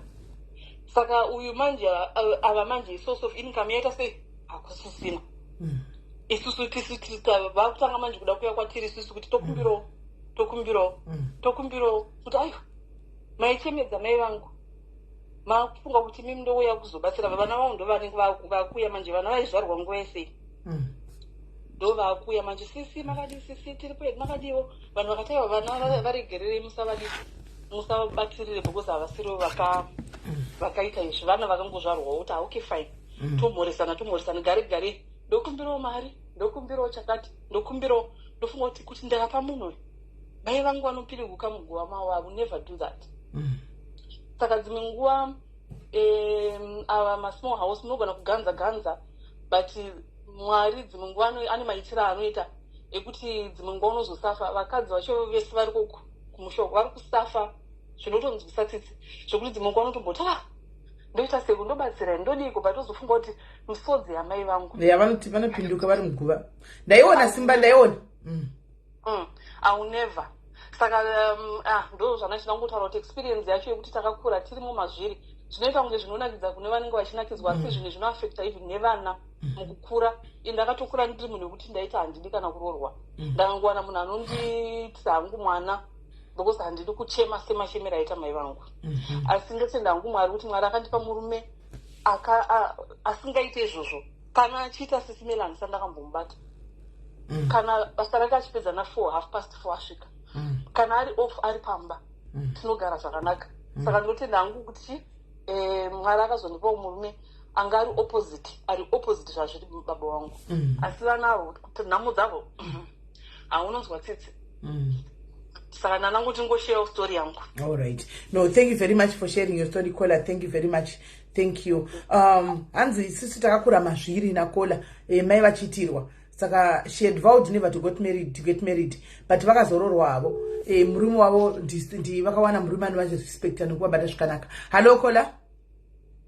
Hello, kuri sei Sikumeli? Ndiri right kanjani? Ndati mutaure then tigotiverenga nyaya yapostwa patonotaufa. Alright. Ina ndotaura chokwadi ndakanyanya kurerekera kuma small house. Nekuti neno ndiri small house ndinojola ndinyepa ndiri bishu saka kutaura chokwadi zvinhu zvatiri kuita is not good. Handidi kuti ndisapote huipi is not good. Because ndinozvibvunza kuti denda ndirini big house ndichiti kwa izvozvo ndaifila sei. Ndaifila sei it's not good. So zvatiri kuita isusu small house inangu handimiri nazvo. Sometimes ndinotopinda musituation yakadero just because ndinenge ndakaomegwa like ndinogona kungoda munhu just because andipe mari nekuti pane zvandichida kukavha nemari iyoyo, but to tell the truth it's not good at all. Kurwadzisa umwe munhu hazvina kunaka, unototora minyama yakawandisa. Saka small house ari kuzvisapota achiti nekuti varume vashoma zvikada vashoma, but kutaura chokwadi zvechihure izvozvo zvokutora varume vavamwe it's not good. Zvine madisadvantage yakawandisa. Asi Kola chitaura chokwadi chakati kutora here nekuti chinhu chinotogwa chinogona kuti handidi. Asi murume anoenda apa. Murume ndizvo zvanenge aenda akanonyenga hake ari iye atoenda kunovinga munhu, but kutaura chokwadi kana uri munhu anofunga sometimes unotombozvitongesa kuti but zvandoita izvi ende karo munhu anotya Mwari unotombozvitongesa kuti this is not good. Hongu tinozotoka kuita kakushotesa kakutuka mabig house tichivaudza mashoko ari but it's not good. Vana Mwari ndiri kunyeperani nditori but ainindi nguva yandinozvitongesa it's not good at all. Saka wai muchiri kuramba muchidanana nemurume wanhingi wamaya wai muchidanana nemurume wemukadzi wake? Moti kombori kudanana here kungohurana ndotopiwa mari ndorova pasi. Munotobhadharisa motochaja. Kana afunga futi anongouya ondipamba. Paangofunga kuti mazuva ano ndava nenyota ndakumbokufunga ndizvo zvotoita ondibhadhara, but ndochihure chachona. Imi hamusi murelationship muri kungobhadhara muri pabasa ka? Tichitoenda muri pabasa asi kuti iye ari kuziva kuti ane bhishu rake 1 ane hure rake 1 rokuti paanofungira kuti ndoda kumbochinja usavi anouya kwamuri, asi iye hamusi anotombofona achiita zvemalavidhavhedi. Anofona achitora chichi like zverudo. Murume kana kuti mukadzi? Murume. Anotofona ende munhu anenge achitori nenhamba dzangu kudhara, saka ndakatombosangana nazvo zvokutoti madhamu vakabata nhamba dzangu vakandifonera bheki ini, then I just ignored because handikwanisi kuti ndimupindure mashoko anogwadza ndichimutuka murume wako zveshiwa ari kundikwira zvaka it's not necessary. Aiwa imini yenyu muri wekutouchline ngati vangomudza chokwadi kuti inini ndindiwara but mini ndingori hit and go ndiri wekutouchline. Murume wako kwandira ndongoya nemari cash ndoda mari ndiri pabasa, imi muri pagraft, imi mutori pabasa. Ende ndadi kuti ndimuudze zvinhu zvakaita seizvozvo zvokuti murume wako but munofa uchimumuudze Kola kuti agadzise murume aindonopedzana nemurume wake azive kuti murume ari kutenga. Munofa kuti mumuudze tele next time akafona kuti mai mwana ina ndisi smaller semurume yandani nemurume wenyu ini nditori hure rekutouchline. Saka panenge awana 100 rand yake anongoya ndomupa zvoenda nemari yake oinda kwarinda hameno kuti titori vangani. Zvinotambika ende point imwe yandawaya mamchitaura kuti pane munhu ati mukadona mutase comment hanzi you deserve for your honesty you deserve $100 please come to my inbox. Ndingafara ende ndototaura chokwadi ende mozati pane imwe point. Muri kuhurira kupi Kola? Mushandira kupi? Ndiri kuPretoria. Mushandira Pretoria. Mushandira pa internet kana kuti pa touchline? Ndinotoshanda ini stay in iri side hustle. saka saka saidasoira hamusi kuita nababa munogara here because at least no strings attached muri kutsvaga mari chete hamusi kuirova here nababa pabasa vamuri kushanda kuti mungobhadhirwa mari muchitoita muchini kana ende varungu vangu ndinovaremekedza singaiti varungu vachena ndipo vachena allright ndipei 1 minute musati mandidonetsa pane imwe point yandapuwa ichitaugwa yekuti varume vanoda kugadzikwa. I think zvitori nani because munhu mukadzi anoramba achiita muvhoni kusvika rini angasaipedza nyika beta atogadzira murume wake kana aenda kumunhu isamira mozaya akambotandika rimwe gore nditiri kulimpopoko iyeye kujuly ndaita mujolo mumwe murume aiva nevakadzi vake 2 kuzimbabwe achibva pangunda apa sisimeli ndo pandakaona kuti vanhu vanoroya ndi vanhu vanogadzira vanhu vavo kungoibudisa mburugwa achida kuti ati kudai ndakahwa kuzasi kwangu ropa kubata kudai nemaoko ane zasi kwose kwatsvuka ropa ndakati uyu akasotwa vanogadzira zveshuwa vati pane mishonga yekuti hambofya akakwira mumwe munhu kuzveko saka achibva mabuda ropa achibva aenda ropa rikamira zvakabva zvatovharana tati charamba tichaita chii pakadero asi pakatongoendawo ropa yakabva ramira kusaidi kwenyu yakabva yatovata yakatongobva yakatovata ipapo because ndakatozviwa kuti kuzasi kwangu kwakutodzirira kune zvinhu zvinobuda ndobva ndadai neruoko wane maiwi zvigunwa zvangu zvose zvatozara ropa ndatova kumwedzi kwandandisiri kwandandichangobva ndobva ndaona kuti aiwa inongori nyaya yekuti uyu munhu angachida kundipinda akasotwa nemunhu wake ndizvozvo dei makachimudzuka kuti wakagadzikwa kupi kola matoti panhamba tapawo vamwe inoita ndoikurudzira iyi guys ine indosi this one yekuti munhu ngaagadzikwe pano kuda kunokurira burugwa rakachete munhu unobvidza ropa handimaona unotoona munhu aenda kumwedzi opposite party obva arega chobva chatovata iyo ndomboma indomboma iyi hazvisi right ini ndinozvitongesa each and every time ndikatonozvata nemurume womunhu patinongopedza paya ende ndatora mari hangu handirambi but I feel good pane zvandinenge ndatoita amen ndizvozvo aiwa thank you very much Ola for your honest aiwa mari wakuitire zvakanaka jimi munhu auya nechokwadi yakazvimirira chizere ende pamusoro pezvo vanopuwa waya renyu munobatsirikana ndinozvitongesa sure I feel bad ndiri munhu anotya mari ndinotogara nditonamata kuti mari ndaitoshuvirawo kuva nemba asi zvakadi zvakaramba so the moment yandiri kurwadzisa umwe munhu I feel bad deep down in my heart ndinotosvika pakutopfugama nchireurira mwari ndiri hure ndaisada kuti ndihure asi zvakaramba ndihurewo tsitsi ndizvozvo so uyu wakubudisa ropa kutava munomuziva muchamuziva here iyi client yenyu yokuda kubudisa ropa pakutanga iyi muchamuziva welimpopo because kana muchiri muziva muchaurenda ikabura kuti agadzikwa kupi mutipe vamwewo namba ndezvakudhara sisimeli zvekunana 2014 jene muzivi zvai zvakudhara because aitokwira ibva Lois Richard mutauni achiuya kune maruvhevha ekuvhenda mukati tikure kudhuze netunnel kuwillisport kuya kune neroad inoenda Fairando side ndokwandaigara aitokwira bhazi achiuya kuzondiona so ndakaona no vanhu vanogadzira vanhu vavo chokwadi. Right. Thank you very much, Kola. Maita Basa, thank you for your honesty, my sister. God bless you and love you so much. Thank you. Kola watara chokwadi chinopedza masports mai mwana. Kola watara chokwadi chinopedza masports, right? Gaitinde panyaya iyi yanga chinzitaura ini zvenyaya iyi tinzwe. Zvadzinengeza alright. Makadi henyu inini tete ndinoda kutaura chokwadi pamberi paMwari. Tete I dated a married man ndichiziva akandiudza. I agreed to know my position, but along the long run, I started feeling jealousy because he would spoil his wife more than me. And also, akatadza kutienzanisa tete yeshu. So, godo rakandikurira mufunge to extent yekuti I ended up ndaenda kuvanhu venguo tsvuku kuti maiguru varambwe. But zvakanetsa kuti varambwe zvairamba. So, ndakazoti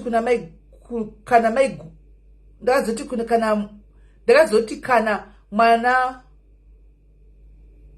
alright ndakazoti kamwana kavo kamukomana karwaritswe kafe. So after a year also zveshuwa kakazofa and this broke my guru ego vavasara nevana vasikana. Inini I gave birth to a baby boy. My son is automatically the heir to the husband's empire. I'm not proud of my action, but sometimes we have You have to eliminate your rivals to get there in life. Now, ndida kutodiwa more. My guru is still stuck hating and grieving mwana, which made her be distant towards ye, and we are good. Those who curse me, tete Jackie, or insult me, hamuna jamuno siva imi. My own dad left us and went to be with a small house. Tikasafa. My mother died because of the pain. She was put through nemkaza baba wangu until she had a stroke. Na nasi baba wake na ni small house. So, upenyu tete itika nitikeo.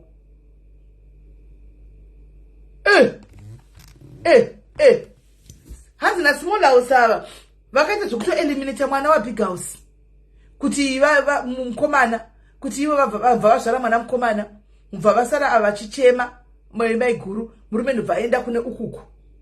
Hanimona. Aenda kune ukuku. Arutara watanzi. Upenyu ikava nditsikeo. Nukuti zvakaitika kwedu. Mai vangu wakafa. Uye she's out for revenge. Mai vangu wakafa the same way. Baba wakatoka nemwe mukadzi. Mai vakaita BP vakastroka vakafa.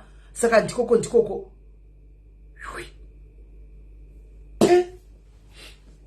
Ameno guys, maizwa iyo. I don't know what's your take on this one. Maizwa iyi. What's your take on this one? What's your take on this one? Uyatsa kuti ndakatoraya mwana wa maiguru, and probably maiguru doesn't know even now. Kuti akafamba semurume atozivi kuti ndiye akaurayisa mwana wake. Aita stuck ne uyu mukadzi uyu nemuroyi uyu. Ndiye wasitaka nayo. Awasitaka naye. Yakatonouraya. Because kuvaramba dzakavatadza kuvarambanisa. Akada zvokuuraya kuti eliminate. You have to eliminate your enemy, your rival. Kuti ukwanise kuti uinde pauruda kuti uende. Hanzi verengai futi. Zvakaoma video. Makadi henyu ini tete ndinoda kutaura chokwadi pamberi paMwari. I dated a married man ndichiziva. Akandiudza, I agreed to know my position. But along the run, I started feeling jealous because he would spoil his wife more than me. And also akatadza kutenza satete. So godo rakandikurira mufunge to the extent yekuti I ended up ndaendawo kuvanhu venguo tsvuku kuti maiguru varambwe. But zvakanetsa kuti varambwe.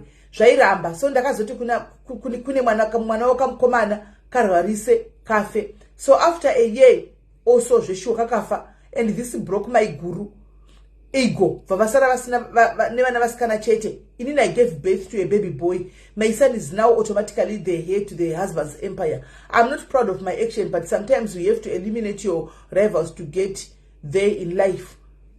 Now, ndinda kutodiwa more. My guru is still stuck hating and grieving mwana, which has made the husband distant towards her, and we are good. Those who curse me tete or insult me, I'm not ziva. My own dad left us and went to be with a smaller stick asafa. My mother died because of the pain she was putting through mukadzi wa baba wangu until she had a stroke. Na nasi baba wake na small house. So upenyu itsika nditsikeo tete. Hey. Yeah. Hello, Kola. Hello, Kismeli. Yes, Murisei. Sorry, let me just make sure. You might remember me. First of all, I'm assuming Murutaura Nyai because of this lady and also Chennai. And thank you so much for having that conversation. There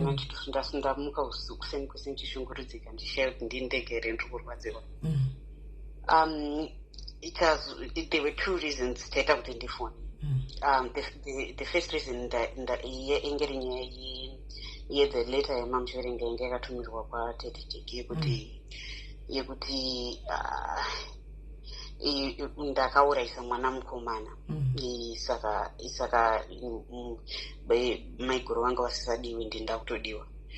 The way I want to come from it in this, inini mai vangu vakashayikirwawo nemwana wavo mukomana, and I watched her suffer because she truly believed vakaita zvozvo zvekuenda kun'anga and whatnot. She truly believed kuti mwana wavo vanga akadyiwa. Baba wangu vaitawo zvevakadzi vakawanda, so she truly believed kuti mwana wanga akadyiwa na someone else. But looking back, mwana uyu akafa kuma late 80s, and looking back, he was actually the first sign yekuti AIDS yanga yapinda mari medu. Vanhu vakazosarawo parara, vanhu vakuru vakazosarawo parara AIDS. And hapana kuzozvarwa mwana futi beyond that one. So really it was just a matter of HIV looking back. The other reason why I'm so glad is because mashows anateteteuta akamboenda kwateteteuza musikana wendo kwandakatanga kumuzira, and I followed him ndikatsvaga kwana gugumu vacho vainzi vacho vane YouTube channel ndikanomuteera ikoko ndichinoona ikoko, ndikanomuteera kunana newsbeat ndichimuteera ndichimuona ndichiona chainyanya kundirwadza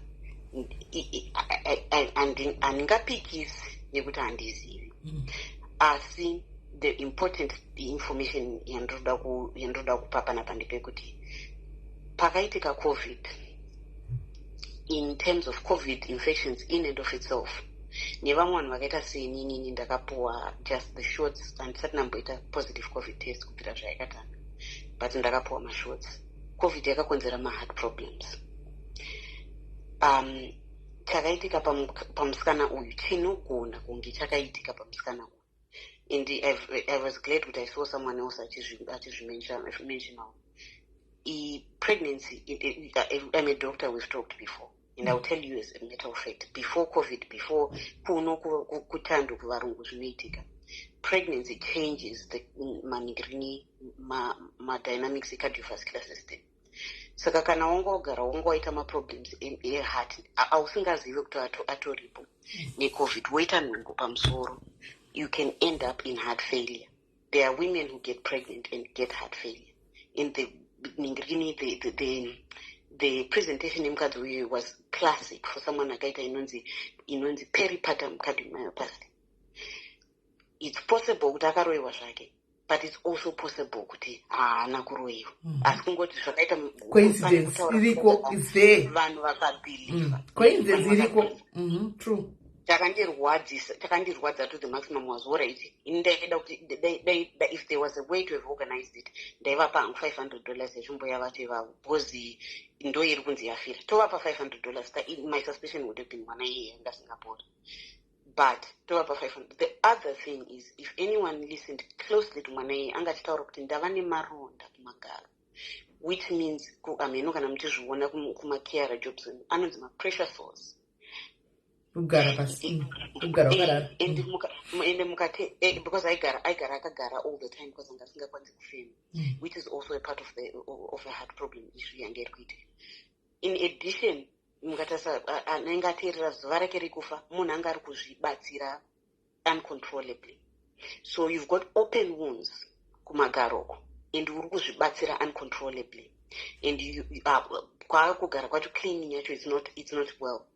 But the fact you've got open wounds in the first place at all, my pressure sores are without even with the best of medical care. Kwa wakuenda kana wava nema pressure sores asingarapike kushoma. Kwanga kwagara dandizi ndaida kuiona nganga iyoyo inorapa munhu ane ma-pressure sores akavharika akaita beta ega. And to make other things worse, because it was likely heart, even kananga akaroiwa akaita yetinoiti heart failure, it's a very fluid sensitive condition. Zuva rakafa ngaronzi ari kubikirwa munamato, achidyiswa munamato kusvika aguta zvekutadza kwekweni. That's too much fluid. Vanhu vane heart failure, they're not allowed to drink more than one liter of fluid per day. Uyu aingoti akati kosoro muti imwa mvura, mukantarisa achitwa mainterview, imwa mvura, obva apowa mvura kuti arege kukosora, but ari kutokosora mvura. The problem is malungs akakazara mvura, saka aita zvakafema. So there is a perfectly logical explanation, quite possible, that might have happened with this lady kusiri kuroiwa. As in my case yamai vangu ekuti vakafunga kuti vakadyirwa, vakanosvika pakunofa mai vangu vachingofunga kuti vakadyirwa mwana wavo. But forensically looking back at it, no, panga pangopindawo chirwere mumba.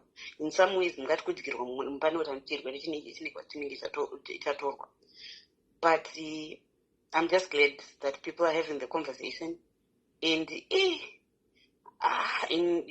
chanyanya kundirwadza ndechekuti kana chiri cho chivanhu chedu, and these are the rules according to pachivanhu chedu chekuti kana kuuraya munhu kwakanaka, hakunetsi, hakuna kuipa, kuri justified. Pamusoro pe $500 nagiribet, kuda hazvo. Mwari ngave na.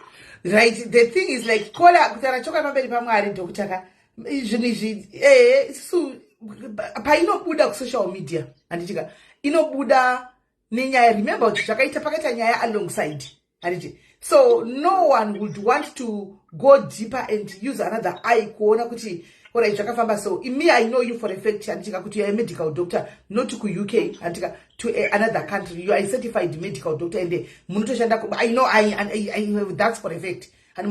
So but now that you are explaining this more, guys, come on, like Ameno, the doctor, yes, she's a doctor. She's a doctor. Qualified doctor. She's a doctor hospital. UK, she's a doctor. So but now that she's explaining that this guys got it makes sense because it makes sense, guys. Kuti vanoti ndipe imari ndi 500 ndiroyo nori handika akwadzivi bhadharai but andichagoni kubvisa. Come on, guys, it makes sense. Hamenzi muri kupaona sei? There were a lot of things that didn't make sense. Vakakanzanzi taibhadhaswa vaibhadhaswa $25 kuti vapinde mudare. Vanotapinda vari 10. I mean, the problem is coordination. Ini nanguka ndakumbira Mwari regerera because dainge rinyaya $500 chete uchinyasonzwisisa kuti inofamba taivapa ora $500 yet.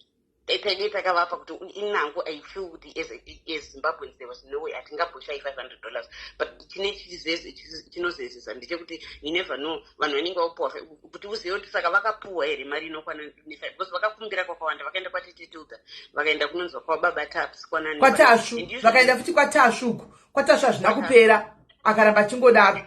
So you see it's sure there's something that is ameno alizi. Yeah. So I think it's possible for one but even with that possibility, but and the other thing, if you've noticed in Zimbabwe, I think the magaisa pa page in my line of work in Rukuona vanhu vakawanda vachidzoka kuzoviga vabereki kubva vachiva kudiaspora. So what people don't understand is COVID haina kuuya ikangopera. Kune vanhu vakaita maside effects mamwe ari hidden. Vamwe vari kungodonha like mazuvano vazhinji kuri kungonzi kuri kudonhwa pasi, munhu angodonha ari fit asichi anzi adonha akafa. Toshiya kuti iCovid yacho here kana kuti ivaccination yacho hatichazivi kuti chii. Inini zvandinoita ndikasimuka ndikafambapo ndikasimuka ndikabva pandakagara kunoenda padoo and apatombokwani 50 minutes ndosvika ipapo heart rate yangu ya180 beats per minute and normal heart rate is under 100. Blood pressure yangu inogona kumuka iri pa 90 of 60. 2-3 hours later inenge yapa 160. That's me kola pa high blood. That's me. Inini handina history kana high blood zvachose handina kana ende kumba kwenda kuna mnakamboita high blood chikana tukudi but of recent kuvarungu vari kuno kutandwa vasina varume vanhu vakarara navo. So why is there a different explanation? This person possibly had a heart issue, an underlying heart issue yakaitika likely within the COVID era, and then achibva aita nhumbu. People have to understand kuti no change cardiovascular system yavo and likely angagara ne issue yake zvake. Is it possible angavarambiri kukweva andizive zvechivanhu andizive, but even if it was kuti akaroiwa, if you take her medically mukanomisa in the best of medical care paangamira without hana ma-antibiotics because wakavhurika maronda akavhurika ari kupindwa nebacteria pese pauri kuenda kutoilet uchizvimesa oro pese paukangogara there is bacteria everywhere. Ngogara chaiko I've never gotten a chance to talk to them. Mukabvunza vanhu vangu vari padhuze nayo, they'll probably tell you kuti anga ane mweya around it because inototanga kutoshata nyama iyo. You need debridement, you need wound care, you need antibiotics kana watoita ma-pressure source akadaro.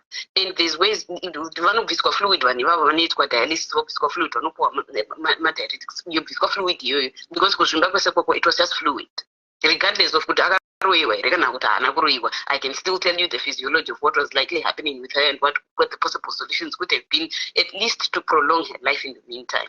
Saka ende pakabva paitawo kuti because panga patangwa murungu kuti akaroiwa zvekunzombodzokera kwadoctor zvinozombobvira zvatombotsvagwa kana kuti chinda. I didn't think that there was going to be any ndozvandaita kuti better kubhadhara $500 mutanga maona kuti anoipora here and then from there on kana asina kupora then you freed people from this. Panotsa question mati already caller ndepekuti atichakwanisi kuroyonora asi ramba reply asi kubvisa atichakwanisi ndokuti akaita ipapa pandakati mbuya ava kutorawo mashandisa vakati well ivo I think vana vakaramba vakati ndinokwanisa kuroyonora she lowered the price vakatanga vati ndikuda mombe 2 ne 200 for the girl vakati which was a total of 1,000 vakazopedzera vati aiwa okay fine tiunzai mombe 1 which was now a total of 600 vakati all right no you can actually just bring 500 200 yemusikana ne 300 yemombe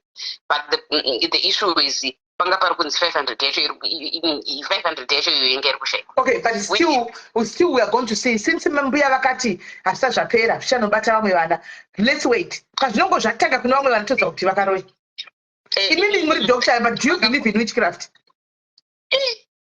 And in Nangu, I can't say that I do. I honestly can't say that I do. In the chinondishamisa pachivanhu chacho ichocho ndichikuti inenge ichinzi imuntu richinzi mudzimu handiti saka iye wani mudzimu akapusawo inongotorerwa mwana ini ndatukana nemudzimu yangu nhasi makuseni ndikati kana yangu mudzimu yakapusa munonguti ndingondiurayirwa makanditarisa musingandiuriri zvinenge zvifamba sei saka it doesn't completely make sense to me and there's often a perfectly legitimate reasoning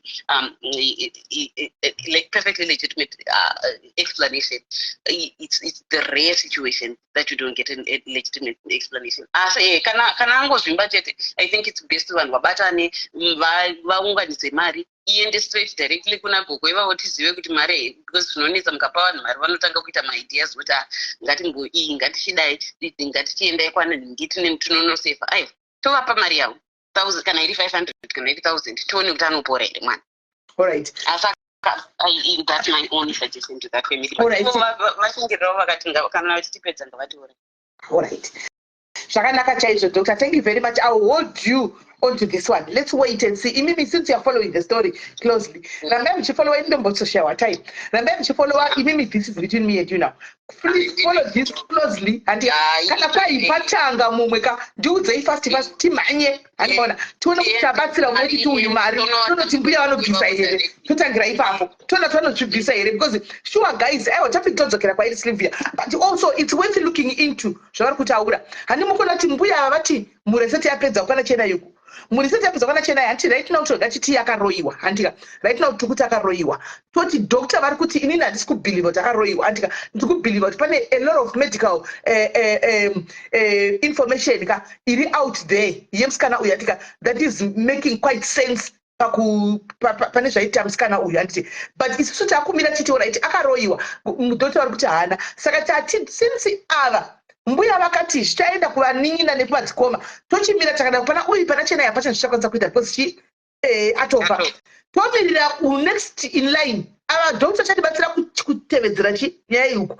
pavanongoibata kuti kwai umwe watanga doctor vomanya topa mbuya ava mari yavo toda kuona tivanobvisa here kana vakabvisa then witchcraft state chero doctor munenge makubhiliva kubva kusiwoyo kuti witchcraft iriko.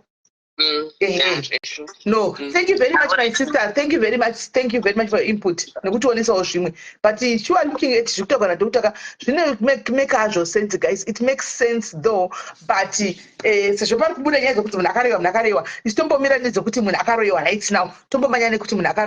now. Hands don't say doctor. In right. It's a tatenda. Pana molini na doctor. Very two kuti. Very third party also. I think a ghost account. Iri yatsikira yaramba kuti munhu anakuroiwa it's medical. Pane ane profile picture yakanyora mawezi so inelo achamuoni. But andisimuona apa aripo mira ngokutadza. Vanhu 3 vava varamba vatsikirira kuti medical condition. Vari kuti medical condition. Saka ndouramba ndakakuhodha muri 3 makadaro.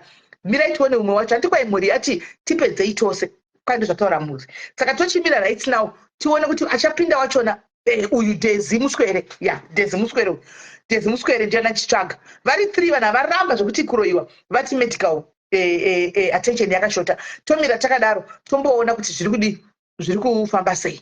Andimona. Then pakangoi paita kuti watanga ndiye yatona public domain. Vachadzokera kwa Tilda nditika. Kana vangodzokera kuti Tilda chete nenyaya ichi. Anditi mazvona. Aikona iwo Clara nachitaura Dezi uyu. Kana vangodzokera kuti Tilda chete.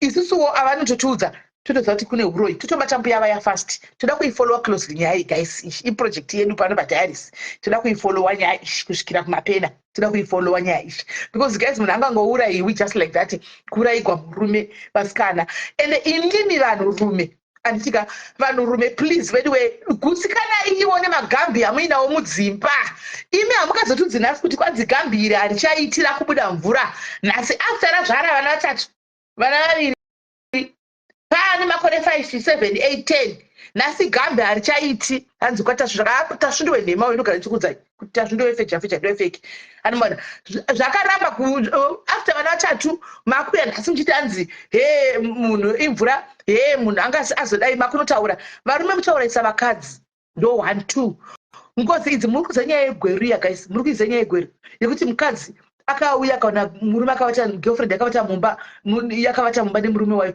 ati ndaenda kuchechi anyepedzera kuti nchamboenda chichikona chiprayer akaenda kwaakaenda kanouya kuma 3 am akawana girlfriend yakavata mumba akamubaya baya nebanga akazofa musikana vana vechidiki akafa muri kuiona mukadzi uyaya iko zvino zvindi akuenda koti ndianenge achiita sunga mukadzi womunhu murume ari safe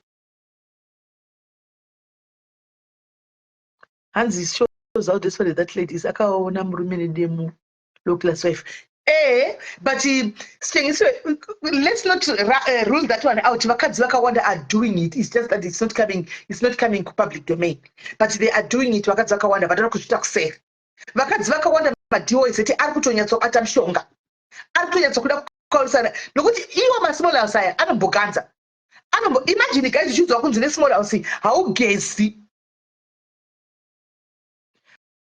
And Sisi, I know I have a security company. Somebody came to my company. Akati, I need 2 guys to pour acid on my husband's small house. Fee married woman. Hanti mukunzwa. Umo antikwai kwakaenda ndikikiri kwakaenda hanti ndine COVID. Sorry Sylvia, one COVID. But guys tida kusombodzwa maya doctor apanya dze COVID. Nani sikuisa chikuitika guys. Ma vaccine akabayiwa achichi kuitika guys. Panya vataura ka inditorone kuti nasena mbota history yezve uyu guys. But kungofamba kudai so apo guys. Kungoenda ku hospital. Pandaenda unokosora ndengo wachitswa BP yako ira. Inoti BP inini? Because BP is slightly high. Ina andina ndongobva ndingangofamba kuda yadzokera panormal. Suchu chabu chichikumbonyatso kuitika. Ina ndichita zve BP ini. But anyway, kuda ndo mavaccine atakadai kupombiwa waya. Amen. But just like back to our story guys. Nya dzema small houses. Varume ava guys. Varume kana makateerera. Varume kana makateerera. Gena renyu rakakumirirai ende denga renyu hakuna. Mauraisa vanhu vakawanda muri kuraisa nokuti chamusingazivi kuti chokwadika madhiyo ezita anenge achitofamba amuzivi ende imimi varosa kungoti muri safe kana muchiri kungohura chete mumadla mudziva mire nyatsokudzai varume mutiteerere apa panoda kutaura nyatsokupabatisisi apa vanhurume varume tiudzanai koko ndoda kuudzai chokwadi nhasi tete venyu pano ndoda kuudzai chokwadi handisi kuda kuvadzirai guys vaudzai varume vategei varume ava ndoda kuvaudza chokwadi singaputsukamba chekuti ndoda tivazive nhasi chero mozofamba vachihura hatinoda kuti muzive izvi tudhoti twokupedzisira varume mawa nokudya mudzimba ndoda kuti ndinatsokuudzai pasina kumboti kudi munyatsoziva kuti kuhura kwenyu kwamuri kuita vakadzi musakungoti zvinoperera kwakadzi nemagirlfriends enyu chete imi vacho life dzenyu dziri pangosi tudhoti twekupedzisira tuya mabayiwa nokuti ubikigwa nokuti kune uchinzi mukatubigwa tudhoti tuya hamuzohuri saka muri kufidhiwa every day saka musakungoti muri safe just because vakadzi vakupondera pachavo imi muri safe tudhoti mabayiwa nokuti ubikigwa tudhoti twekupedzisira tuya pakuti maspice anozongowanzwa real premium spices kuti ivhare mweya weduzvi asi muri kutodya kuti musahuri 1 2 tumaklotsi tunyamanyama tokumwedzi tuya vanhurume nyatsoteereresai mabayiwa nokubikigwa munozongoiswa tusupu twered kana kuti munozongoiswa paprika kuti zviite kared maklotsi ekumwedzi mabayiwa nokumadla nekuda kwechihure chenyu chamuri kuita muchikonzeresa nekuda kuti vakadzi nokuti vakadzi iko zvino recipe yavangohwa mumastreet they are trying it kuti vazame kustopa chihure chamuri kuita saka as much ndikuvaza chokwadi mandangu usangoti bwa it's true as long as muri kuramba muchingohura kudaro chete hurai henyu hurai asi kudya muri kudya henyu varume saka zviri kwamuri kuti murega kuhura here murega kufidhiwa kana kuti muramba muchihura muramba muchifitwa henyu tudoti tokupedzisira kuti ropa iri rekumwedzi iri weti dzana mai achatotauri mai mwana mahwa nokudya weti idzi. Saka you choose the two. You stop cheating on your wives, right? Concentrate on your wives. Kana kuti mongoramba aluta continue tudoti tumaklotsi muchingopuwa henyu nokuti zviri paviri. Aiwa kurambwa varambweleni nokuti vanenge pasina evidence. Pane pasina evidence, but the fact is ngavatongoziva ngavachuze.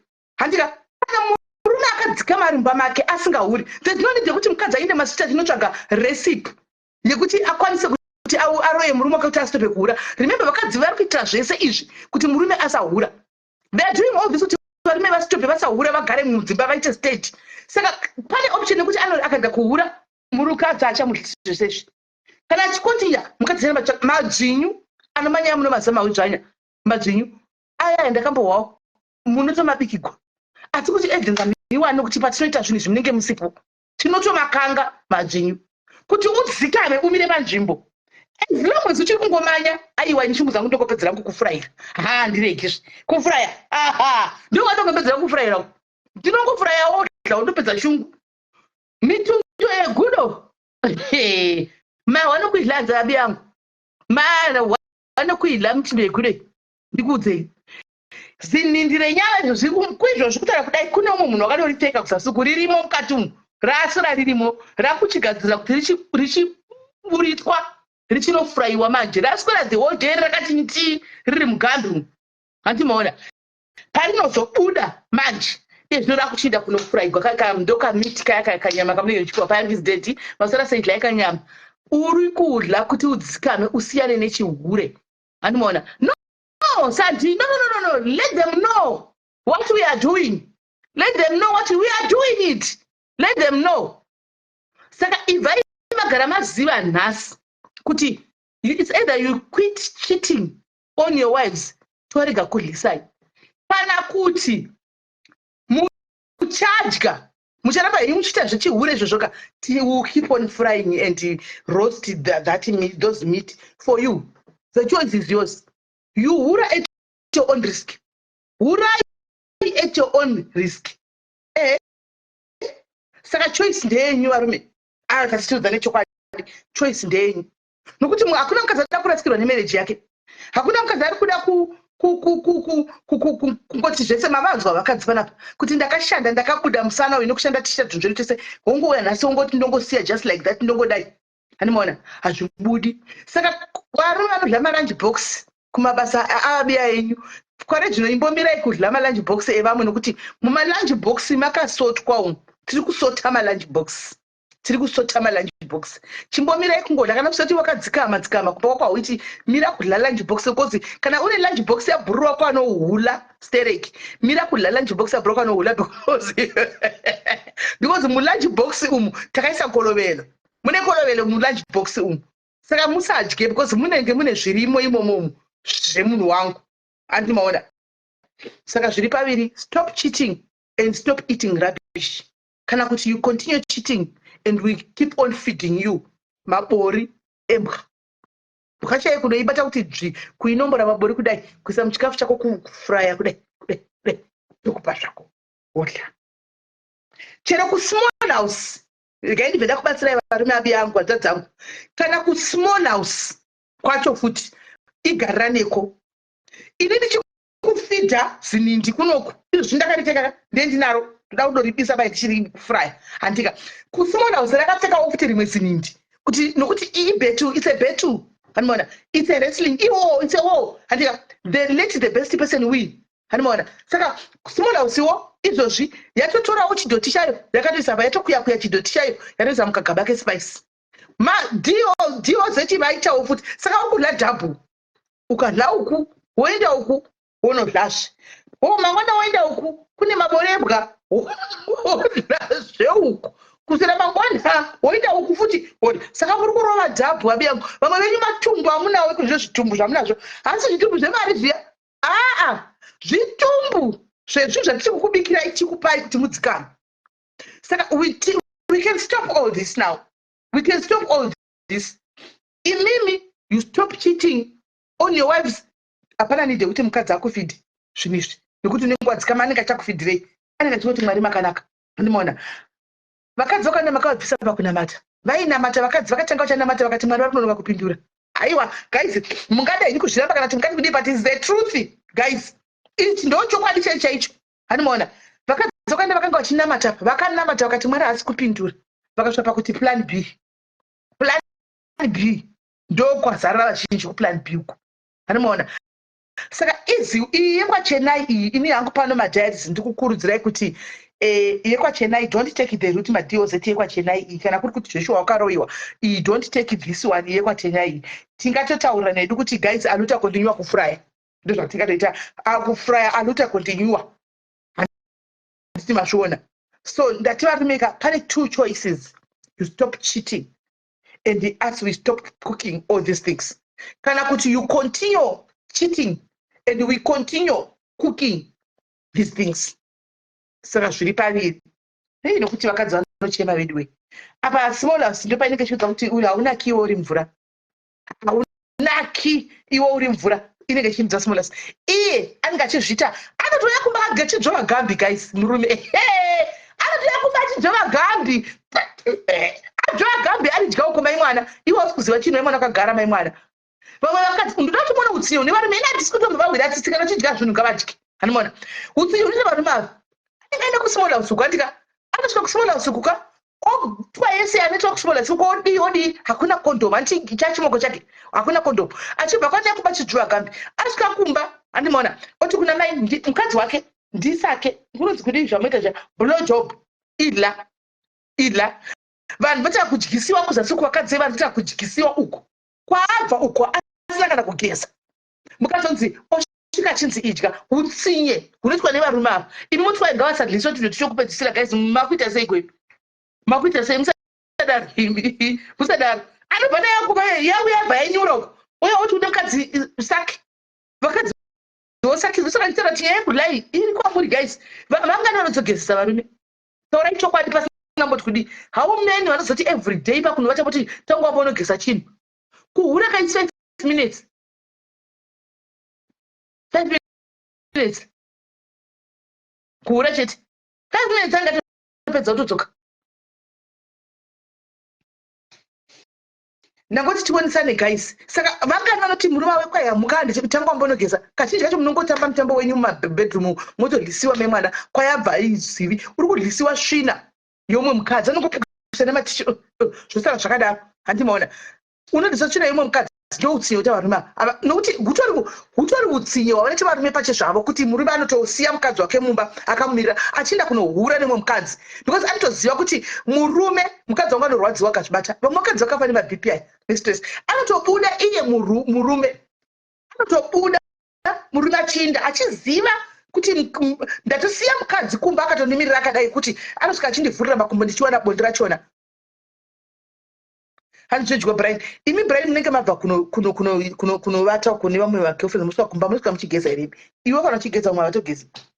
Havasesa nenge vari smart. And it's effect. Hutori hutsinye hwanenge achiitira mukadzi wake. Saka since asingadi kurespekta mukadzi wake ka achida kuhura guys sometimes ka ticharamba tichingopwanyana abiya vakadzi tichingosiya varume vachingoita vachingohwina vachingobudirira panyaya dzose. Handimona. Kuti vachingobudirira panyaya dzese simply because avatagone zvavo. Saka ndatina stimu vaudza kuti musafunga kuti yasefuwo because apa hamusi kubudikira strike vamwe hamuna kubudikira muchibhashwaka vanhu vari kungopondana iSmallhouse nebig house. Imi muri safe apa hamuna mbonyanya kutagwa nezvenyu. Handimoona. Saka ndati ndichipedzisa ndakanangana nemi ndichiredi kukwira kwamuri ikoko. Handimoona. Saka asi havasevesi vanozodlisa havasi vazhinji. Ameno it's just up to you to figure out whether you are eating what I said or not. Kana uchingohura uri kudla. Kana usiri kuhura ndizvozvo. Kana usiri kuhura kana uchihura stop cheating. Stop cheating. There's no need yekuti ndidlise munhu asiri kuhura guys. Hakuna munhu anodlisa munhu asiri kuda kunzwa. Hanzi varume havasi kunzwa simeni vaenda kubathing room kunokwesha muromo. Chero vakwesha muromo zvichagobetsere mudumbu zvavemo vacharutsa. Vakatodya vachangoramba chidya vanenge vari pere panobigwa.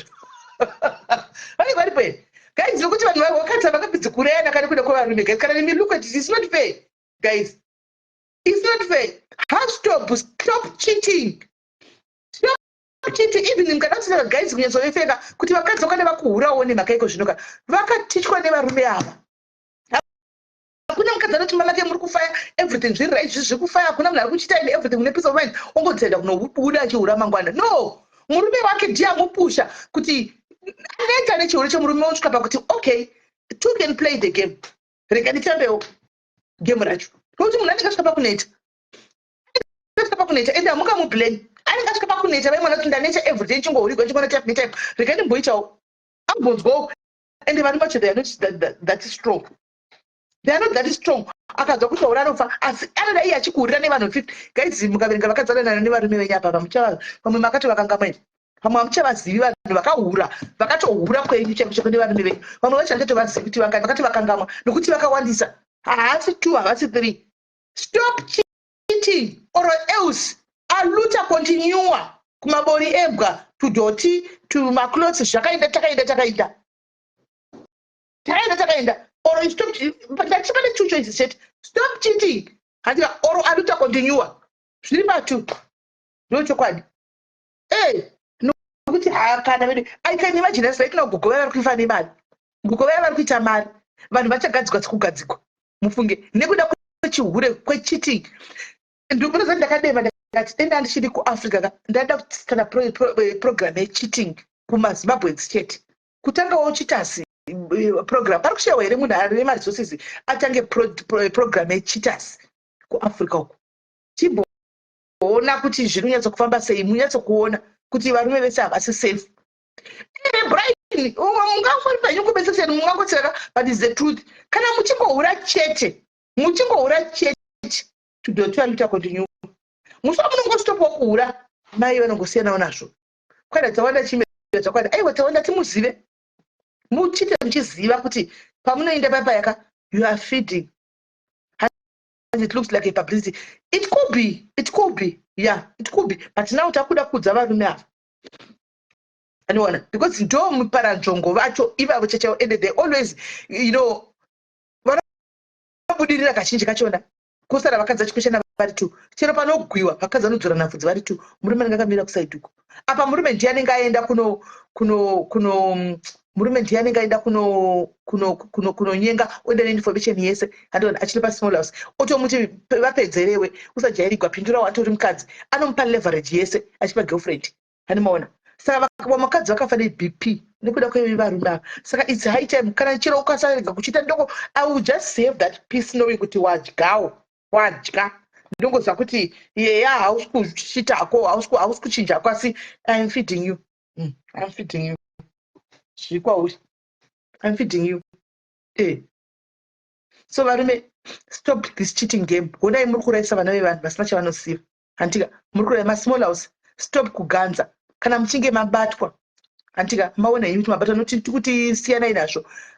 It's a non-starter hamude henyu animaona because munenge muchida mabenefits. Tozati muchida mabenefits animaona munoda henyu mari. Kana uchinge wabatwa naDWZ just kuti on the safe side please handika zvininipise ubve wasiyana nababa ava, delete the number and move on. Unofa huriko guys, witchcraft is real and it's there. Hanzi chero mukadara vateerera aiwa ndikoko kana asingachereriwo aluta continue kudoti ngavarege kuteerera asi aluta continue tudoti ko zvine basa rei zvine basa rei nokuti munofa right guys. Ndambotandara nemi nyaya iyi taiperepetedza nditika nyaya yemasmall house ishi nemabig house ishi mazvinzwira kuti iri paka asi ndazokongwirawo nekuti ini guys ndandisi kuzobva kushorai pane zvese. Imimi vakadzi muri kutukana mudi ini ndakamira ndiri kushora varume nokuti ndo main culprit varume ndo masuspects vakuru chaivo ndo vari kukodzesa mvonga mpopoto yese. So kungovaregerera just like that anomaona it's not fair anomaona ngavachitoziva kuti tikutamba game ipi animukona tikutamba game ipi and I'll find the pleasure and the peace knowing kuti chikona uchinyatsokamura kudai uchinyatsonaza kudai nemwoyo ndobva ndati yes zvaendwa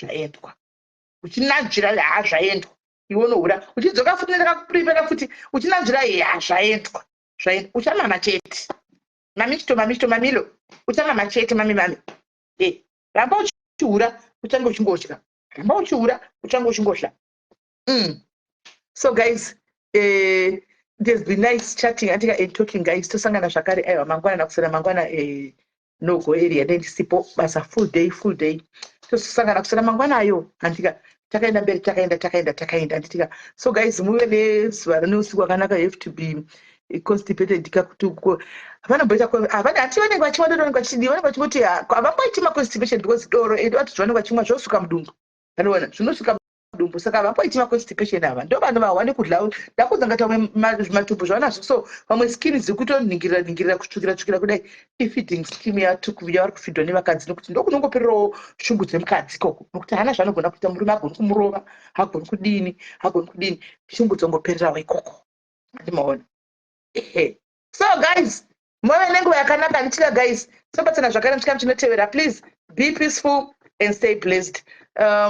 Musakanganwe I don't know asituma kambucha I don't know Haiti Cape Town madates itai admin imimi ve Cape Town itai mchisa my flyers and you please musakanganwe post on in your flyers moisa my flyers enyu zvakare July kune Zimfest kanjika Zimfest ndichaisa ikiri madetails eZimfest but ndine link I'll post the link as well so that vada kutenga matickets votenga matickets andika because kuzotenga kwasarigwa 2 weeks andika kuti muende kumashows aya matickets anenge aita skyrocketing zvokutodaro anenge akudhura zviya saka mukatenga henyu matickets enyiko zvino mumbobudawo munhu amene zvandiri kunzwa manje kuti hanzi kune 50 days of rain muUK meaning kuti sama yacho kune uchingonaya I don't know. Ndangusandikwana someone.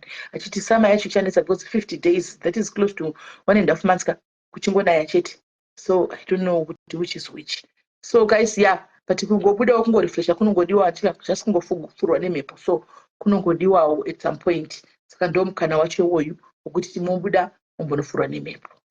So guys, take care of yourselves and bless you. Anoda mafuta montibata tinawo mawigi aya aripo montibata zvakare tinawo matopics ari kuitika uko kunzoko ari educative andika please bring them pamwe ndogona kumisa ndomisa nezvinhu zvakawanda pasani because of sometimes kana ndiri kubasa ndiite zvebata phone pasocial media please just send them to me link kwaita nyaya yako tonoiperengura touya tozoipedza nokuti kazhinji kacho hamukwanisi kuti mudzitaure ikokoko time inenge iri limited touya tonyatsodziperenura pano tofamba nadzo takaenda anditika so guys stay blessed and keep well take care.